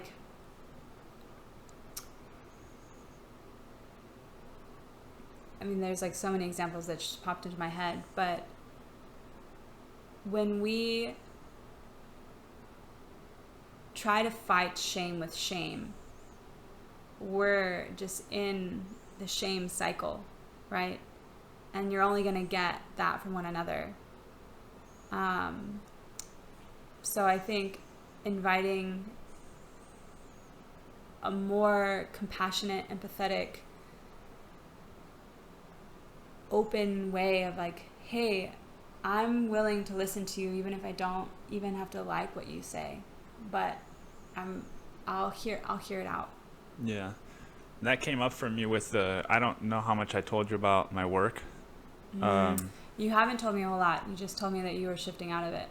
Yeah. So my last day's on Sunday. Okay.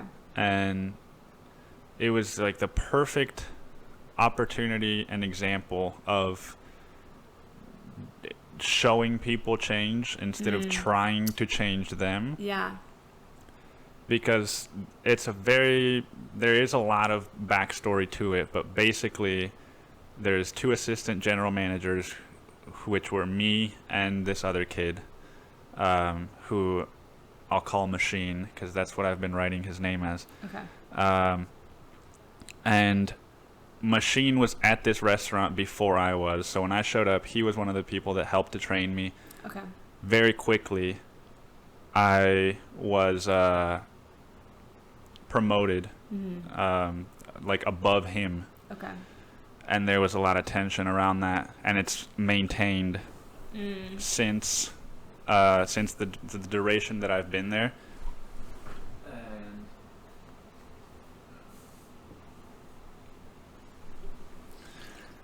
And so recently, like there's been conflict where he throws a tantrum and starts cursing at me and like just doing shit that a manager can't do.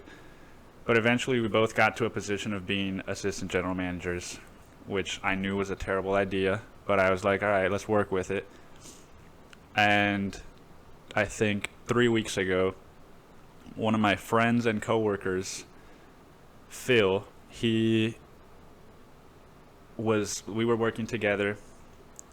I sort of hand the restaurant over to Machine, and he closes, right? I open and he closes when the general manager is not there. Gotcha. And I asked him, like, hey, is there anything else you need before I leave? He's like, no, we're all good. He was hungover from last night, blah, blah. I leave, and then Phil starts texting me, like, Machine's being an asshole because we didn't stamp bags. Like, the one thing that we didn't do, he showed up and he was expecting everything to be done, and which is ridiculous, especially if you're in a managerial position. And then he started taking his frustration out on Phil of this whole thing that's between him and I. Like, he was pissed off that I was managing and we didn't do this one thing, so, like, the only person he can get angry at is Phil, because he doesn't ever talk to me. He doesn't have the courage to talk to me or confront me. And then the general manager showed up, and Machine kept sort of attacking Phil. And the general manager's like, just separate, like, stop talking to each other. So they do. They can still see each other where they are. And Machine starts, like, calling him a faggot under his breath. And then, of course, he hears this. They, like, reconvene and they start arguing again. And they were friends outside of work. And so he starts telling Phil, like, you're just a fat, lazy piece of shit, and your girlfriend does everything for you, and she's a fat bitch too, and like, just like personal, just went for it. And it's not the first time he's done something like this. It's the first time he's said like faggot or something like discriminatory. And the general manager called Phil that night because Phil went home and texted me the whole time. He's like, I'm drafting a statement to give to the owner. Blah blah. I went home and I just started crying and like just like something that I'm hearing from him, and I'm like, this isn't fair, right? Like, immediately I'm like, I want to do something about this. And the general manager calls him that night, and he says, like, you and Machine are friends. Like, you just need to sort of, like, make up, because if I bring this to the owner, he's going to want me to fire Machine, and, like, wow, I don't want to do that. Yeah.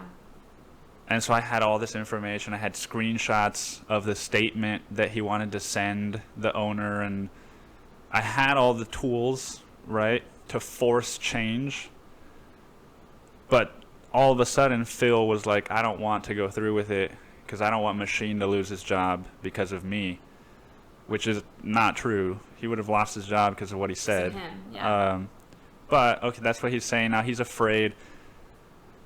And I felt initially like, all right, nobody wants to stand up for what's right.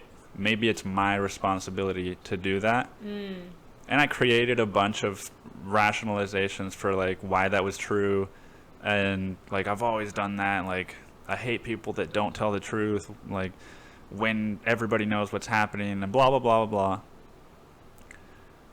But then I realized, like, okay, Phil doesn't want me to do this. Phil's my friend. So how much is it going to help him if I force this thing that he's not ready to do? Right. Is it going to teach him that he needed to do this himself? Probably not. It's probably just going to make him upset at me and perpetuate the problem. Yeah. And so why was I so set on forcing change? Because to not do that would have meant, do I still want to work here? And what does it mean if I don't? In the middle of a pandemic, I don't have a job, money. What is that for my stability? Right. And I'm not saying, like, oh, I did this to teach them a lesson. No, I did it because I can't fucking stand going in there anymore. Right. Like, it's suffocating. You made, like, a moral choice. Yeah. But I still told the manager, like, this is what happened. This is what should have happened. And because of these reasons, like, I can't associate with this place anymore. Yeah. And now, like, change might not happen with them, but change has happened with me. Right. Because now I feel more self-respecting. And also there is the whole, you're at your yoga studio, there's things happening that you're unaware of, so you think you're part of the problem. I was made aware that Machine doesn't talk to me, and so that's great. I never have to run into confrontation, but I am aware now that it's affecting everybody else on the team. Yeah. So I am gaining by staying quiet. And so it was like, once you become aware that you are a part of the problem, then if you choose not to do anything, like, I could have stayed there and just kept fucking making my money and, like, allowing my fake idea of stability to exist. But it feels a lot better when you sort of leave or depart from a place of integrity. Yeah. Even if you don't know what's going to happen. Because I don't know what's going to happen. Yeah. But I've been surprised by what has happened since I quit. Like, all of a sudden, this trip to Illinois with Chris, my best friend, where I've never been, to meet all of his family and friends for July 4th, like, the day that my last day at work is the day that he's leaving, and it's like, what a alignment of timelines that when I made this decision, now I get the opportunity to go on this trip with him. And, like, there's so many other opportunities that I feel like if you act from this place of, but what if I don't, like, the scarcity mindset, then you just stay where you are, and, like, and nothing changes. Nothing changes. Yeah. Yeah. Not you, not them. Nothing. You just hate each other more, and it actually feeds the exact thing that, like, is dysfunctional to begin with. It then bleeds into your personal life, and now it's all you talk about with your friends, and let's go get beers and talk about how much we hate our jobs. Yeah, well, first of all, I'm glad and I'm thankful and proud of you for finding that kind of like resolve within yourself and making a choice that felt liberating and respectful to your own like moral compass. Yeah. Because it is hard when you have to make the choice of like, well, this is stable and this is what I've known and this is like the unknown, but I have to like create a ripple, right? Which I think in a lot of ways we're taught like don't disturb or don't upset the status quo, right? But like, where does that status quo come from?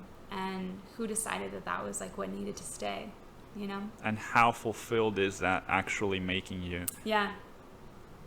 It reminds me of when I shifted from that home builder company to, remember I was working at a home builder for like a few months. Maybe we didn't talk about this. But it was like my first salary job. And long story short, I like knew it was already kind of like not an upfront communication space, but I was like, I'm making more money than I ever have. Was this the guy that was like very insulting to you? No, but the characteristics were similar. And actually, from having lived with that guy and making the choice to leave, it built that muscle. So just like, I guess, fill in for the audience. I lived with this guy who was the whatever tenant or whatever. He lived there, but he was also the owner of the house. And I moved in, but right before when I agreed to move in, he asked me out, and I was like, no, that doesn't feel safe or comfortable, which I should have known then, right? Like, oh, maybe not this like atmosphere, but I needed to like, it came out of scarcity, right? Like I needed to cut my rent in half and I had to get shit done. So here we go. And a few months later, after multiple passive aggressive experiences with like the trash and like parking, I got like a blow up of messages that were super degrading and talking about like me being, a lot of things. Yeah. And I was like, wow, no one talks to me this way in my life. And the first response, right, was like tears, because I was like, shit, there's a part of me that like for a moment believed like, oh wow, am I really that bad of a person? And have I really been this awful of a roommate? And then I'm like, wow, first of all, if I am, no one else in my entire life has expressed to me this way. Secondly, even if I am, this is not the way to express it. This is super hurtful and mean and strategically destructive, right? Like this is very manipulative. And I was like, you know what? I don't agree with this perspective of myself. And in fact, like I've been very upfront with how I've communicated what the rules were, what my requests were. Like this is actually not me. How do I relate to it, right? Do I feed in? Do I combat? Do I like blow at him and be like, you're wrong, blah, blah, blah, blah? Like absolutely no, because that's going to feed that same story, right? And so to me, the only response was no response and to move out. And within like 3 days, I moved everything out, and I'm really thankful for the people in my life that were willing to help me move on such a spontaneous moment. Turned in the keys and was like, this is not the right place for me, I'm out, you know? And really recognizing, I think this goes back to what we've talked about of like, you can't change other people. And like, he was not interested in having a healthy type of conversation, having any type of constructive communication, and was only ever going to pin me on everything. So I had to decide, is this my environment and my audience or not? And am I just like yelling at a wall? Who is that helping? So I moved out, and that actually like ended me living with my grandma, which has been the best thing for so many reasons. But flash forward like almost a year, and I start working at this job, and it's a completely new industry. Training was really non-existent, like 2 days worth. And coming from a training background and having helped build training programs and love training, I recognize how minimal training I received. So that's one. But, 2 or 3 months in, I started having really big issues with my boss. And there was a message that reflected very similar storyline of what that guy would write about, just like personal degrading comments on my intelligence and my integrity. Of like, the most pathetic thing is that you can't do anything for yourself. And it's like, first of all, that verbiage isn't helpful, right? Super degrading. And I think it also goes in terms with like when we communicate through shame or like degrading, how is the other person really going to respond? Are they really open to receiving that? Right. No, that's such a destructive way to communicate. And I like sent it to HR and was like, this isn't acceptable. Like, I'm not saying that I'm the perfect employee, but I'm saying that this way of communicating is absolutely inappropriate and unacceptable. And if I am that bad, what are things that we can do to help me either become a better employee or find me another place to work in this company or leave, right?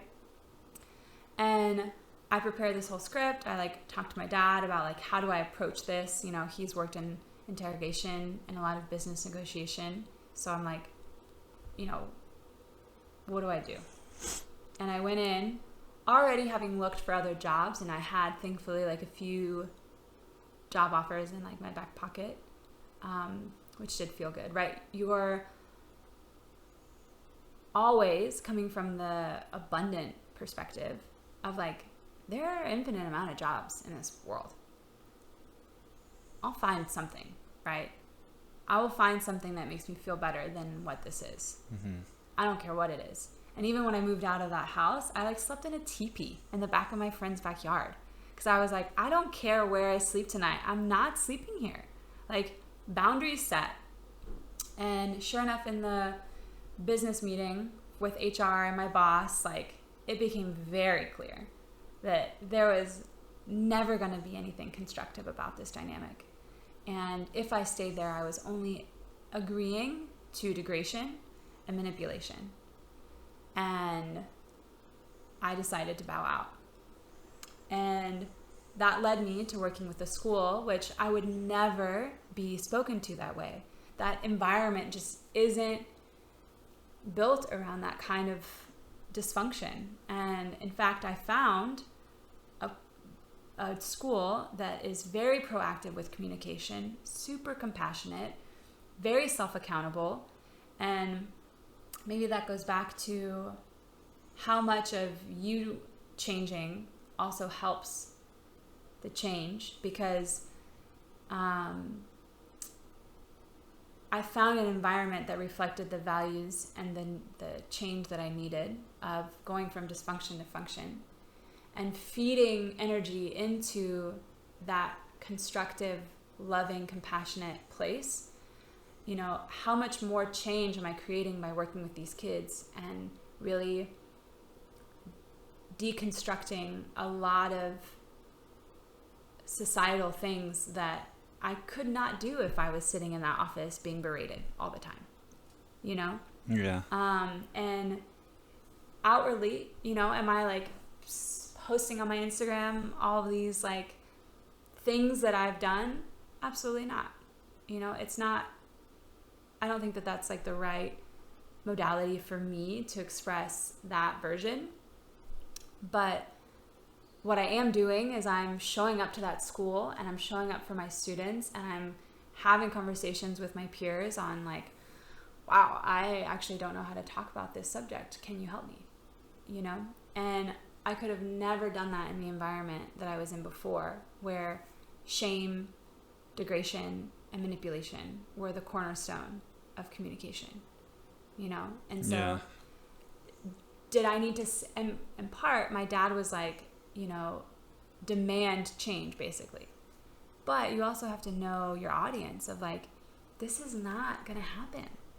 They're so down the wormhole of their own dysfunction that I would be in a sinking ship and it's not my ship. Jump off. Yeah, I read a thing that I want to share with you directly about that. It's like these life lessons that are posted online, and it says, where is it?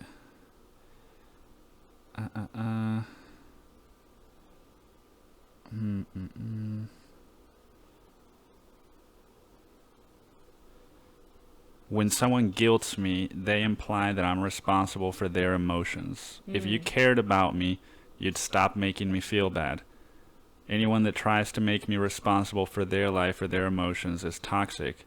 And I think the easy trap to fall into with the situation you were in is to do exactly that, is like to demand change. Because like, well, you can't treat me this way. But then the flip side is like, well, why are you allowing them to treat you this way? Why are you still in that environment? And it's, again, doing that is a lot harder, because then it's like, but like then I have to go find another job, and like then I have to do all these things. Yeah. And it's like, yeah, motherfucker, that's life. You gotta do stuff. I went backwards in salary for a little while. Like I dropped a significant amount of salary for a little bit, and I knew it's like, what do you value most, right? The peace of mind or the financial security? And there's a point where you don't have to sacrifice one or the other, right? But at that time, it was like, you know what? Before I made the decision, I started going through my budget. And I think when you come from a lack mentality, all you think about is like what you're losing, right? But from a creative perspective of like, okay, what would my life look like if I had, you know, 1,000 less a month, or like 10K less in my yearly amount, or, you know, whatever that quote unquote sacrifice is. I went through my like 3 months of statements, and I found that $1,000 where I could be like, you know what? I could rewire this. I don't actually need to spend this much money on clothes every month. Or, okay, one of my biggest like faults, maybe not fault, but blind spots, right, is like I love self-work to the point where I can like live in self-work and forget that like that could also be toxic if you're imbalanced and only ever doing self-work and not actually like living life too. And I don't have to spend, you know, I don't have to buy every self-help program out there to be doing the work, right? Which is like, I'm still working on like not buying that one program because I'm already in 3 and I don't actually need that one right now. Like if I still need it a year from now when I'm finished with these programs, and like, okay, I'll figure that out then. That also comes from like a self-worth thing. But recognizing like, wow, I have space where I can clear out some things and I can manage for a little while with the bare bones of financial stability, because I will feel so much more energy and like self-worth by making this decision to leave this environment, that I'm creative. I can find ways to make extra money. What I can't do is live with myself knowing that I'm allowing degradation to happen on a daily basis, and I'm allowing my value to be not only diminished but punished all the time. That is not going to fire up creativity. You know, that's going to shut everything down. And I ended up taking on extra jobs here and there, and then like COVID happened, and I'm so glad that I'm not in the environment that I was. And like, now I even have like 2 months off that's paid for during summer, which is like so wild. Yeah. So like really, I think a great conversation that we all can have with ourselves is like, what are the things that we have attached security and stability to? And what actually feels truly stable? And bringing emotion into that, or like mental clarity to that. Okay, stability isn't just one version of like, okay, I have this money in my bank account, I have this apartment, I have this car. Okay, that's stable. It's like, how do my emotions play into that? How does my mentality play into that? And like, are those all three working on the same page for one another? And if not, then there's like some rearranging to do, right? And that's something that, of course, stability has come up a lot with COVID, is the illusion of stability has been completely demolished. And recognizing like, wow, what we think is stable maybe isn't as stable as we think. And having that job provides a version of stability for a time, but that isn't the only definition or the end-all be-all of stability, right? Yeah, well, I mean, I think it's showing us that stability isn't being dependent on a job to not fall apart. Yeah. Stability is falling apart and seeing that you can climb back up and then fall apart again, and seeing that you can come out of like the non-stability or whatever. Yeah, like a self-stability versus an external stability. Like, I trust myself to lose it and not lose it, right? Like, I trust myself to be willing to get unstable to then rework something more solid.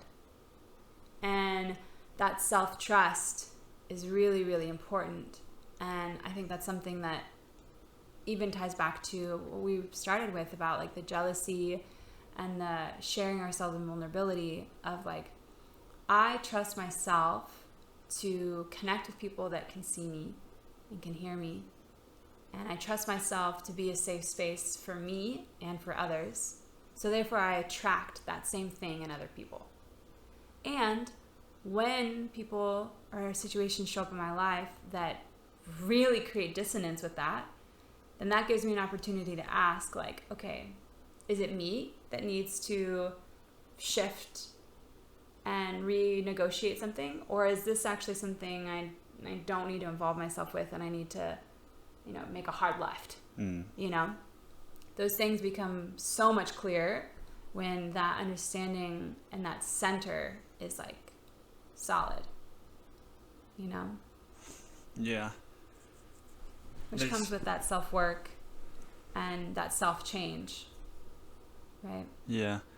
There's two things I want to... one is a very short video that I'll show you to end the podcast. But I want to talk, or just get an idea, because I don't know the ayahuasca ceremonies.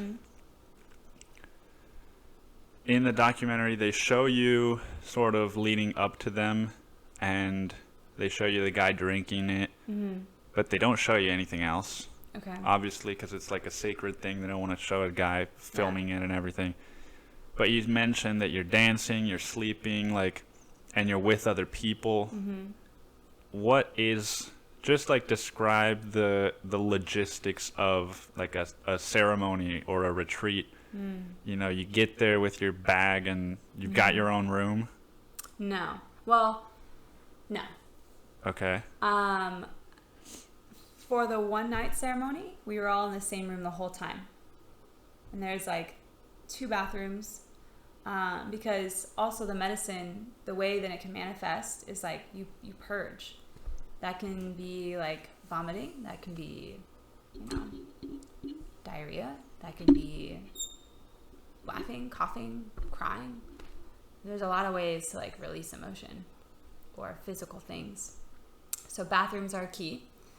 And that's probably also why it wasn't recorded, because, you know, when It'd just be a bunch of people just shitting like, and throwing up. and there's so much more to that, but that is definitely a part of it, you know, like something that, you know, when all those emotions come up, especially like shame and grief, it comes up so that you can purge it, right? So the way in which that gets purged is different every time and for every person. But that's a very sacred part of the process, and something that if you just looked at it without context, you'd be like, what the, like, I don't want to do that. But it's actually in that discomfort that you find liberation, right? Because you realize that that's all that it ever is, and it needs to get out. So you have a bucket, and that bucket's yours throughout ceremony, which is where you would purge if it comes up. You know, there's always bathrooms. It's in the dark, so you can... There's like candles at least or something, or no? Like pitch black? It's pitch black. Really? Mm-hmm.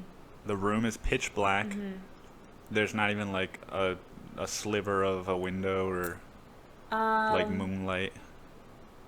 In one of the ceremonies, we were connected to the outdoors because the space had doors open, but it was in the middle of the night. But the first time was completely pitch black, like blackout curtains, everything. Wow. Okay. Because it's meant to like remove external stimulation so that you could really dive in. And you have like a flashlight that's covered, so it's not like going to blind anyone. So, I mean, it's not like you have to fumble around in the dark to the bathroom. And there are guides. So you have people that are specifically there to help you, right? But a lot of it is very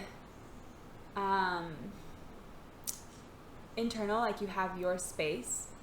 And what does your space look like? It's just like a mat and your bucket and a pillow or something? Yeah, a bunch of blankets, whatever is going to make you feel comfortable, right? So like during that journey. Picture like a yoga studio, just more comfortable and pitch black and with a bucket. Yeah, kind of. That could be and not as many people. Yeah, definitely not as many people. Okay. And there's like, just like your teacher, your master, your guide, your main guide is there the whole time. It's like very held. No talking. Do they chant? Did they chant at the one that you did? Yeah, it's really beautiful. And it's amazing. You recognize, like, we all know music is influential, right? But when you're in this like deep emotional dive, and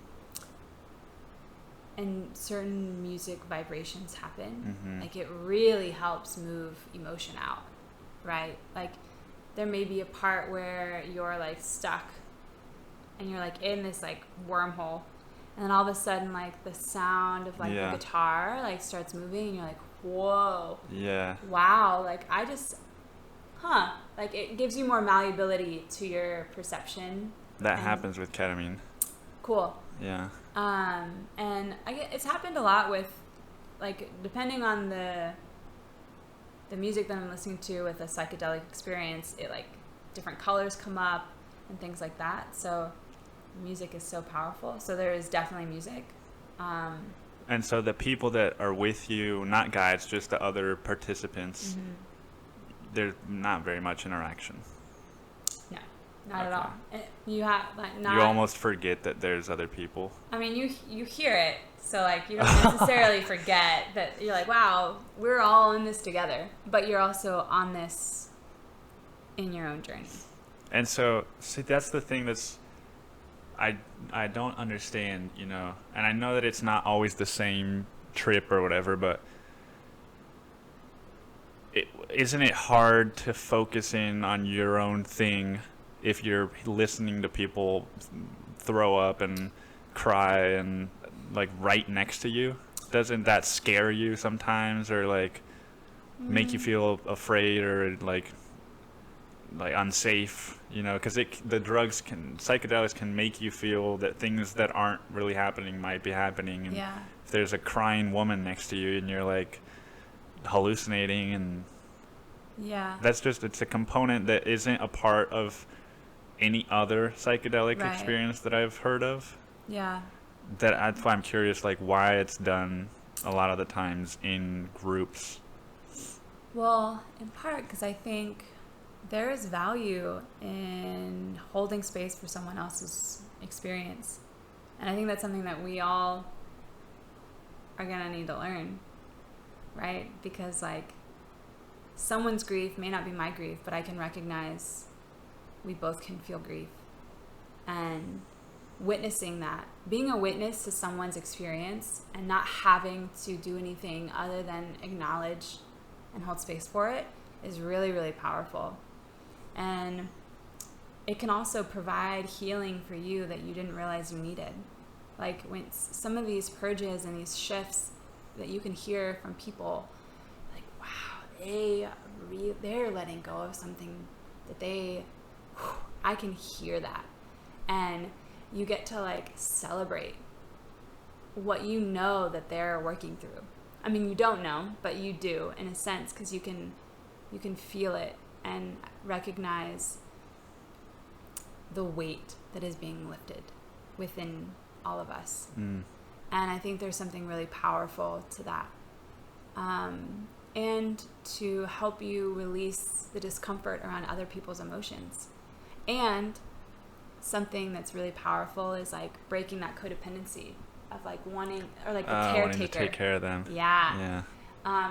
Because you're not even like supposed to touch one another, even if you're friends or whatever. Like, no, like you are in your space, and it's really empowering because one, it gives the person who's experiencing it the space to work through it without you coming to save them, and also it doesn't pull you out of your experience, so that you're not actually honoring your experience and your needs, but you're immediately going to someone else, right? So this anchoring in your own experience and acknowledging like, wow, that person is really going through it and they're losing it. And I'm over here like dancing and celebrating, and like that can happen. Yeah. You know, like they're so fucked. Yeah. And you're like, wow, people are losing their minds. And I'm over here like embracing my like, you know, I'm like feeling so sensual and alive. And there might be another time where I'm like in the pits and someone else is like laughing, right? And so really acknowledging like that's life, you know? And there are times where like you may be in such a celebratory space and one of your friends is like, I just lost everything. And you're like, damn, I can anchor in my experience and be kind of like that shore for you, but I don't have to go in there and like pick you up. Yeah. Right? And being able to build that on a communal level is really empowering and strong. Because then also you share and you integrate. So when you're sharing with the community in the ceremony, you can hear what other people have gone through, and you recognize like there's common themes. Shame and guilt are huge, and suppression is huge, and fear of death is really huge. And so you get to see like, I may have not struggled with that this time, but I can definitely resonate with that struggle. And thank you for your willingness to dive into that so that we can all heal a little bit more, you know? So I think it also touches on the how many issues are there and who am I to take all of them on? It's not possible. But recognizing that by communally taking on what we can in our individual lives and sharing that with our external lives, you create a network that's willing to like change and be held accountable and renegotiate what life looks like, you know? So do you ever disconnect from the physical world during the trip? Like, I'm just trying to...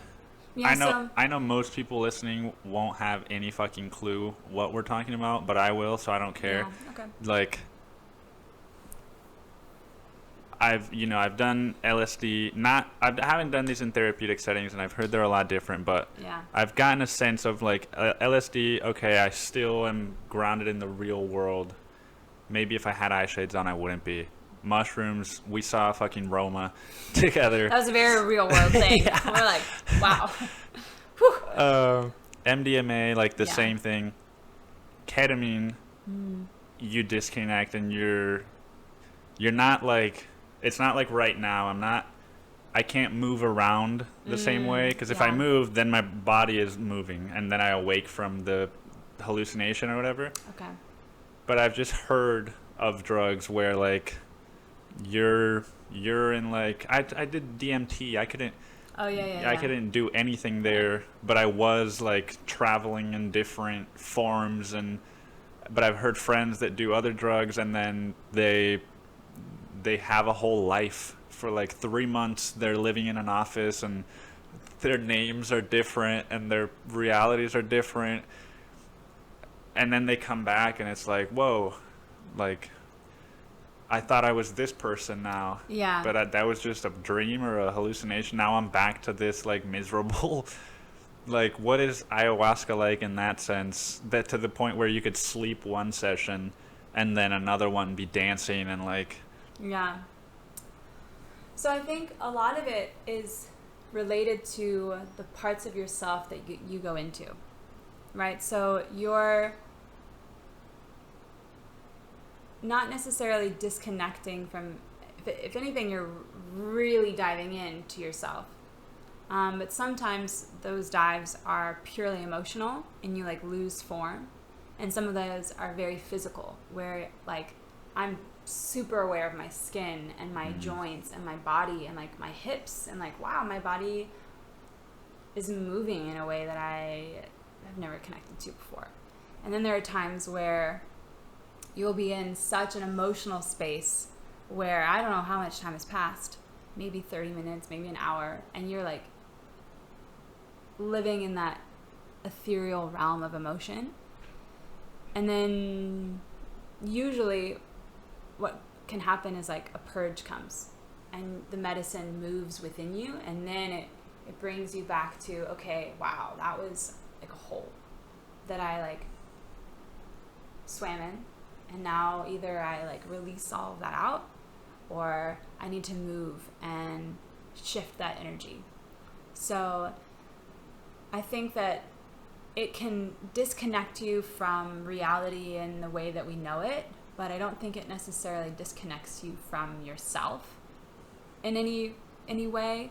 But I will say my first ceremony, I like turned into like a snake, and like my physical form was like not this. Yeah. It was like visual, but I like could feel myself writhing and moving and shedding, and then like of course the music came, and there was this crescendo, and I like slithered up, and I was like, wow, like my whole being felt like a snake slithering up. And then I like curl down, and like, you know how snakes like make little, they like overlap themselves and they curl up. So like that was like the form that I was in.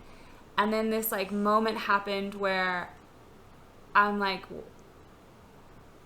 where is my body? Like, where orientationally on my mat in this room, like, okay, coming back into form, right? And I started like feeling the edge of my yoga mat, and I was like, okay, where is the wall? And like, what is actually happening? And like wiggling my toes, and like, okay, wow, that was a journey, but I didn't necessarily lose myself.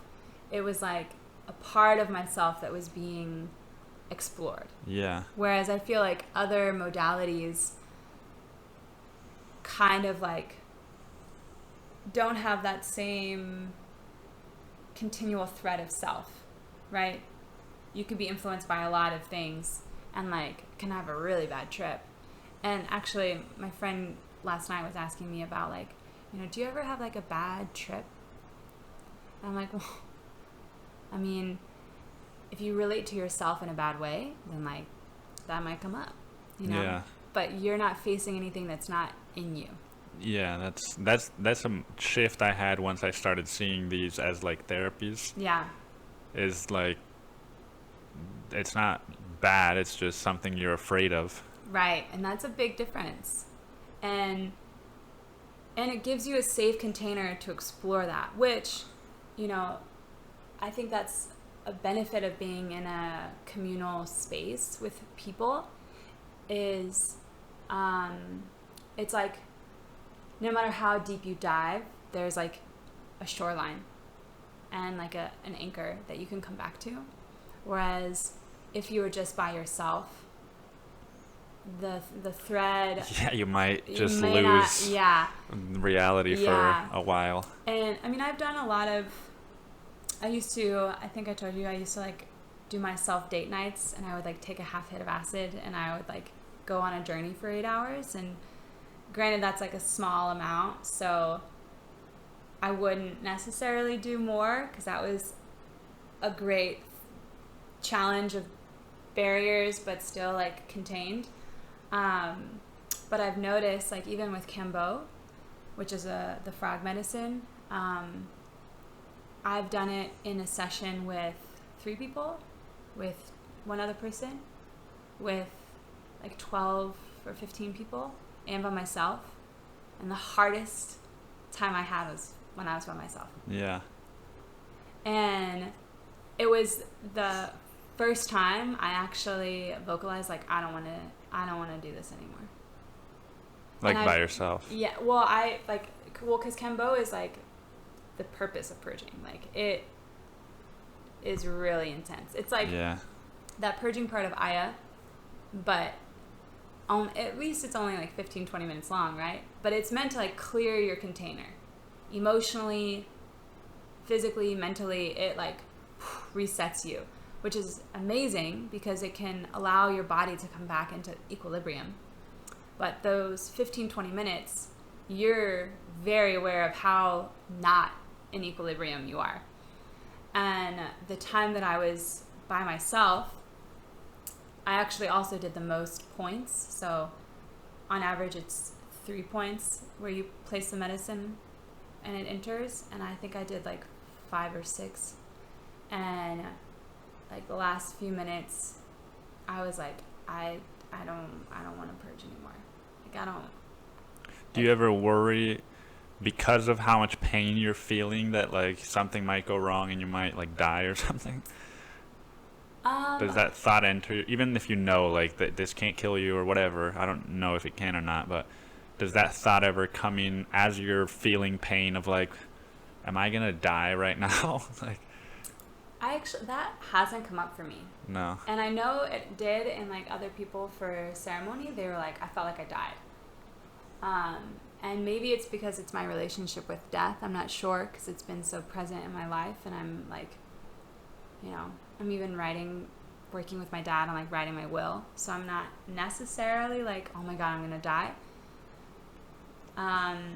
If anything, it's more like acknowledgement of like where in my body I've forgotten about. Cause like to me, it's not even necessarily pain. It's just like really intense sensation of like, I will get a flush of heat that I'm like, wow, this is really intense. And what I love about that is that like the only thing that's going on in your mind is acknowledging your physical experience and coming back into your body, which I feel like so much of our life is pulling us out of our bodies, right? Technology is so mental. Everything is like, even just visually on your computer, you can do so much from your computer, but like, where is your body and all of that, right? You know, even like commuting, being at home, like like our bodies are not like, our joints have so much range of motion, and like, what are we really using it for? Yeah. And so part of why I love this medicine so much is because it really requires your presence for your body. And there is nothing happening other than like, I mean, that's not true because I've had a lot of visions in Kembo and Aya that are super profound, but it comes from respecting your body in a way that I don't think other modalities connect to, you know? And I'm like, wow, I purposely came into this space knowing that I was going to get the most uncomfortable I've been in recent history, purposefully, so that I'm not afraid of being that in my life, you know? And you know what? It does pass. And you realize, wow, this body is like amazing. You can hold so much and still be here, right? And so the fear of things happening to me are so much less, you know? And that freedom feels really good. Mm-hmm. So if I, you know, for 20 minutes every so often feel like my body's falling apart, then like, great, let my body fall apart, because it was in that state already. I'm just now aware of it. Yeah, there's something about that I'm sure it's very different, but I had that booster, the ketamine booster, last week, and I've experienced at least this moment where you feel this sort of discomfort as you become like a part of the ground or like the earth, and you feel like you're just like melting into non-existence. But there's a relief that comes with it of like, I just can just do this right now, and like, I don't have to worry about anything else. I can just be desert ground and feel warmth, and like the discomfort itself feels comfortable. Right. Because also you can take that with you anywhere. Yeah. Right? So like it changes your relationship with discomfort, because you're like, oh, I can experience this without having to change it, without having to run away from it, avoid it, or justify or extract something from it, right? I can literally just feel, and this is safe to feel, and then like have that be enough, which is something that I think is so valuable. Yeah. You know? And I did a pep talk for my first Aya ceremony, and, you know, because there's a lot of fear around that medicine. And it's like, oh, you face your demons. I'm like, well, how scared of you are of yourself? Like, you are facing yourself. So, like, might be important to figure out. I don't know. But I was sitting there right before, like, everything started, and like, okay, you know what? I was like, speaking to myself, you've been in so many wild, crazy experiences on a lot of different brain frequencies. Yeah, taking different chemicals, mushrooms, acid. In college, like, it was wild. Lord, I don't even know all the things that I took, you know, which I'm so thankful that my brain is functional and is like healthy, and I like really thankful. But, you know, if I made it through those experiences and I came out here healthier than I've ever been, exploring conscious self-growth, you know, I feel like this is definitely not going to take me anywhere I don't want to go, right? And if those things that could have been super, super scary and very detrimental got me to a place of really positive empowerment, then this medicine that is so sacred and intentional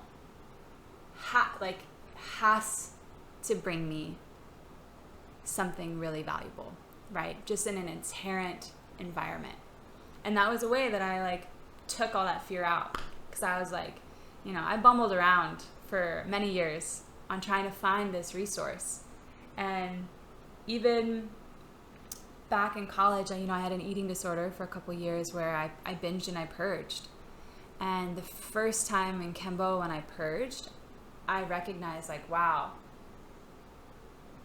it makes more sense why I was susceptible to that binging and purging pattern, because there was so much emotion in me that I didn't know how to express or share. And so that's how it manifested.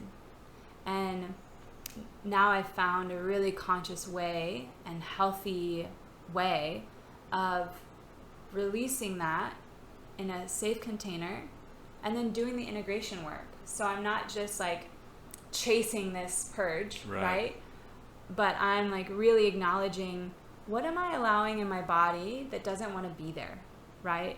What emotionally am I relating to my body or to my life where maybe it's too heavy for what my body really wants.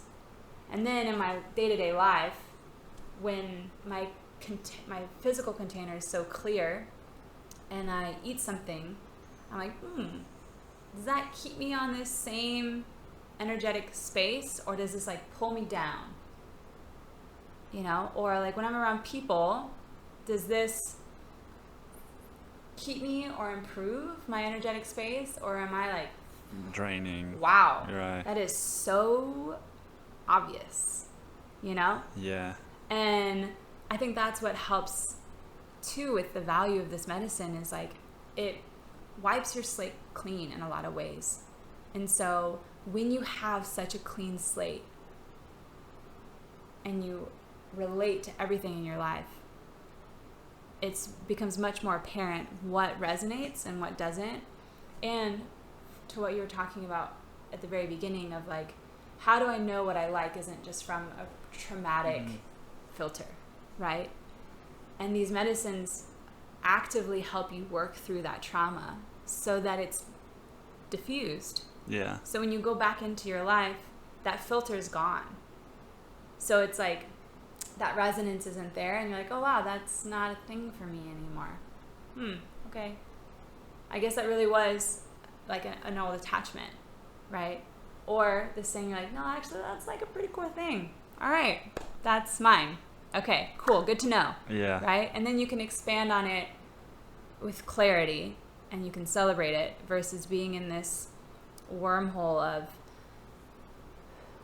like, where am I and what is my trauma and how much of my life is related to trauma. You know, you're actively going in there and you're like, okay, let's clear this out, right? Yeah. Like, when was the last time you like really deep cleaned your apartment? Me? Yeah. Never. Yeah. So like, to me, Aya and Kembo are ways to relate to like physical, energetic, and emotional deep clean. And it goes in and it's like, what like needs to come out? And you're like, thank God that came out. Like, there have been purges that are like 10 years old of emotion that I'm like, wow, that emotional pattern started when I was 19. Yeah. Holy shit. That has been inside of me for that long. Thank you for coming out, because I definitely don't want to carry you around for the rest of my life, you know?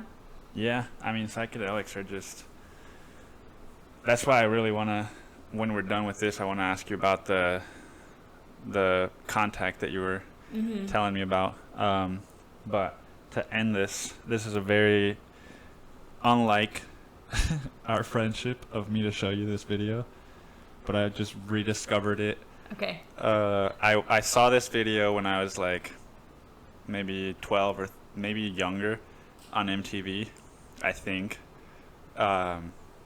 And I think it's in Portuguese. I'm not sure. Okay. But I'll just let you watch it. And cool. I should be able to understand it. Any context? It's a very sexually liberated thing. Hold it a little bit close to the mic so that it picks up the audio. You want to press play? Turn it up too.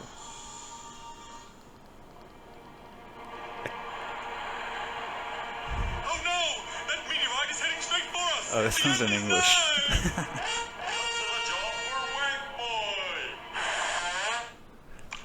Oh my goodness.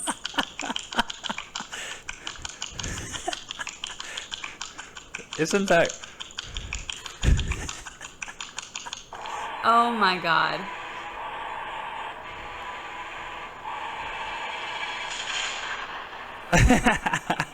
It falls down. It's snowing. That's ridiculous. Where did you find something like that? I was just watching TV when I was a kid. The Adventures of Wank Boy?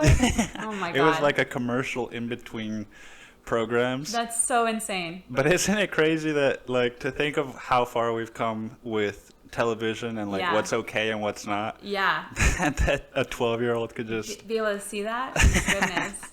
Yeah. Well, I mean, at one point, masturbation... Describe to the people that can't see the video what you saw. So, it's The Adventures of Wank Boy. And there's a meteor coming down to Earth. And there's an older man and an older woman being like, oh no, like it's coming down. And this little boy is like... How old do you think maybe 8, 12. And like curly red hair and glasses. Kind of like a Chucky persona. Comes up and is like literally jacking off. And then his face gets pink and then red. And then he like explodes. And his ejaculation meets the comet and it saves the day. And then his like semen rains down. And it shows that all in like less than a minute. Do you think there's any metaphors there? Or? I mean, I'm sure there's a bunch. One that while I was watching it was like came to mind was like sexual energy is really powerful. It's really powerful. And maybe tying this in with what we started with of like self-pleasure, right? I mean, he's can like... save the world. That's like motto. My self-pleasure can save the world. But yeah, it was just like really weird. Is it disturbing? Probably a little bit. I mean, maybe not disturbing, but more like it made me feel curious of like, what is the intention behind this scene? You know, like, is this like to promote masturbation? Is this like to like what is the message behind this animation, you know? Also, it was really interesting that both of the adults in the clip, like their lower regions are like shaking. They're like vibrating. Oh, I didn't even pick up on that. Yeah. So it was like almost like a suppression, which could also in turn be like, you know, you learn to masturbate, save the world. Yeah. Which like, I can agree with that. Because there's a lot of times where I'd be a way different person if I didn't take care of myself. Yeah. I'd be like a lot feistier in ways that probably wouldn't be great. But I can't believe that was on I know. Like, what? It's crazy. You know? But, I mean, it does beg the question of, like, what do children see that, like, should they see? And how are they, like, a great question for you is, like, what, when you see that, or when you saw that first, like, what came up? I mean, I think it was all because of my upbringing. I was, like, afraid that my parents would come into the room and see that commercial was playing. Yeah. So maybe the fact that it was a short little thing that they insert there is, like, not very sexually liberated. Yeah. But thanks for doing this. Yeah, absolutely. It was very, Thanks very for having fun. me. I think it was a really good conversation. For sure.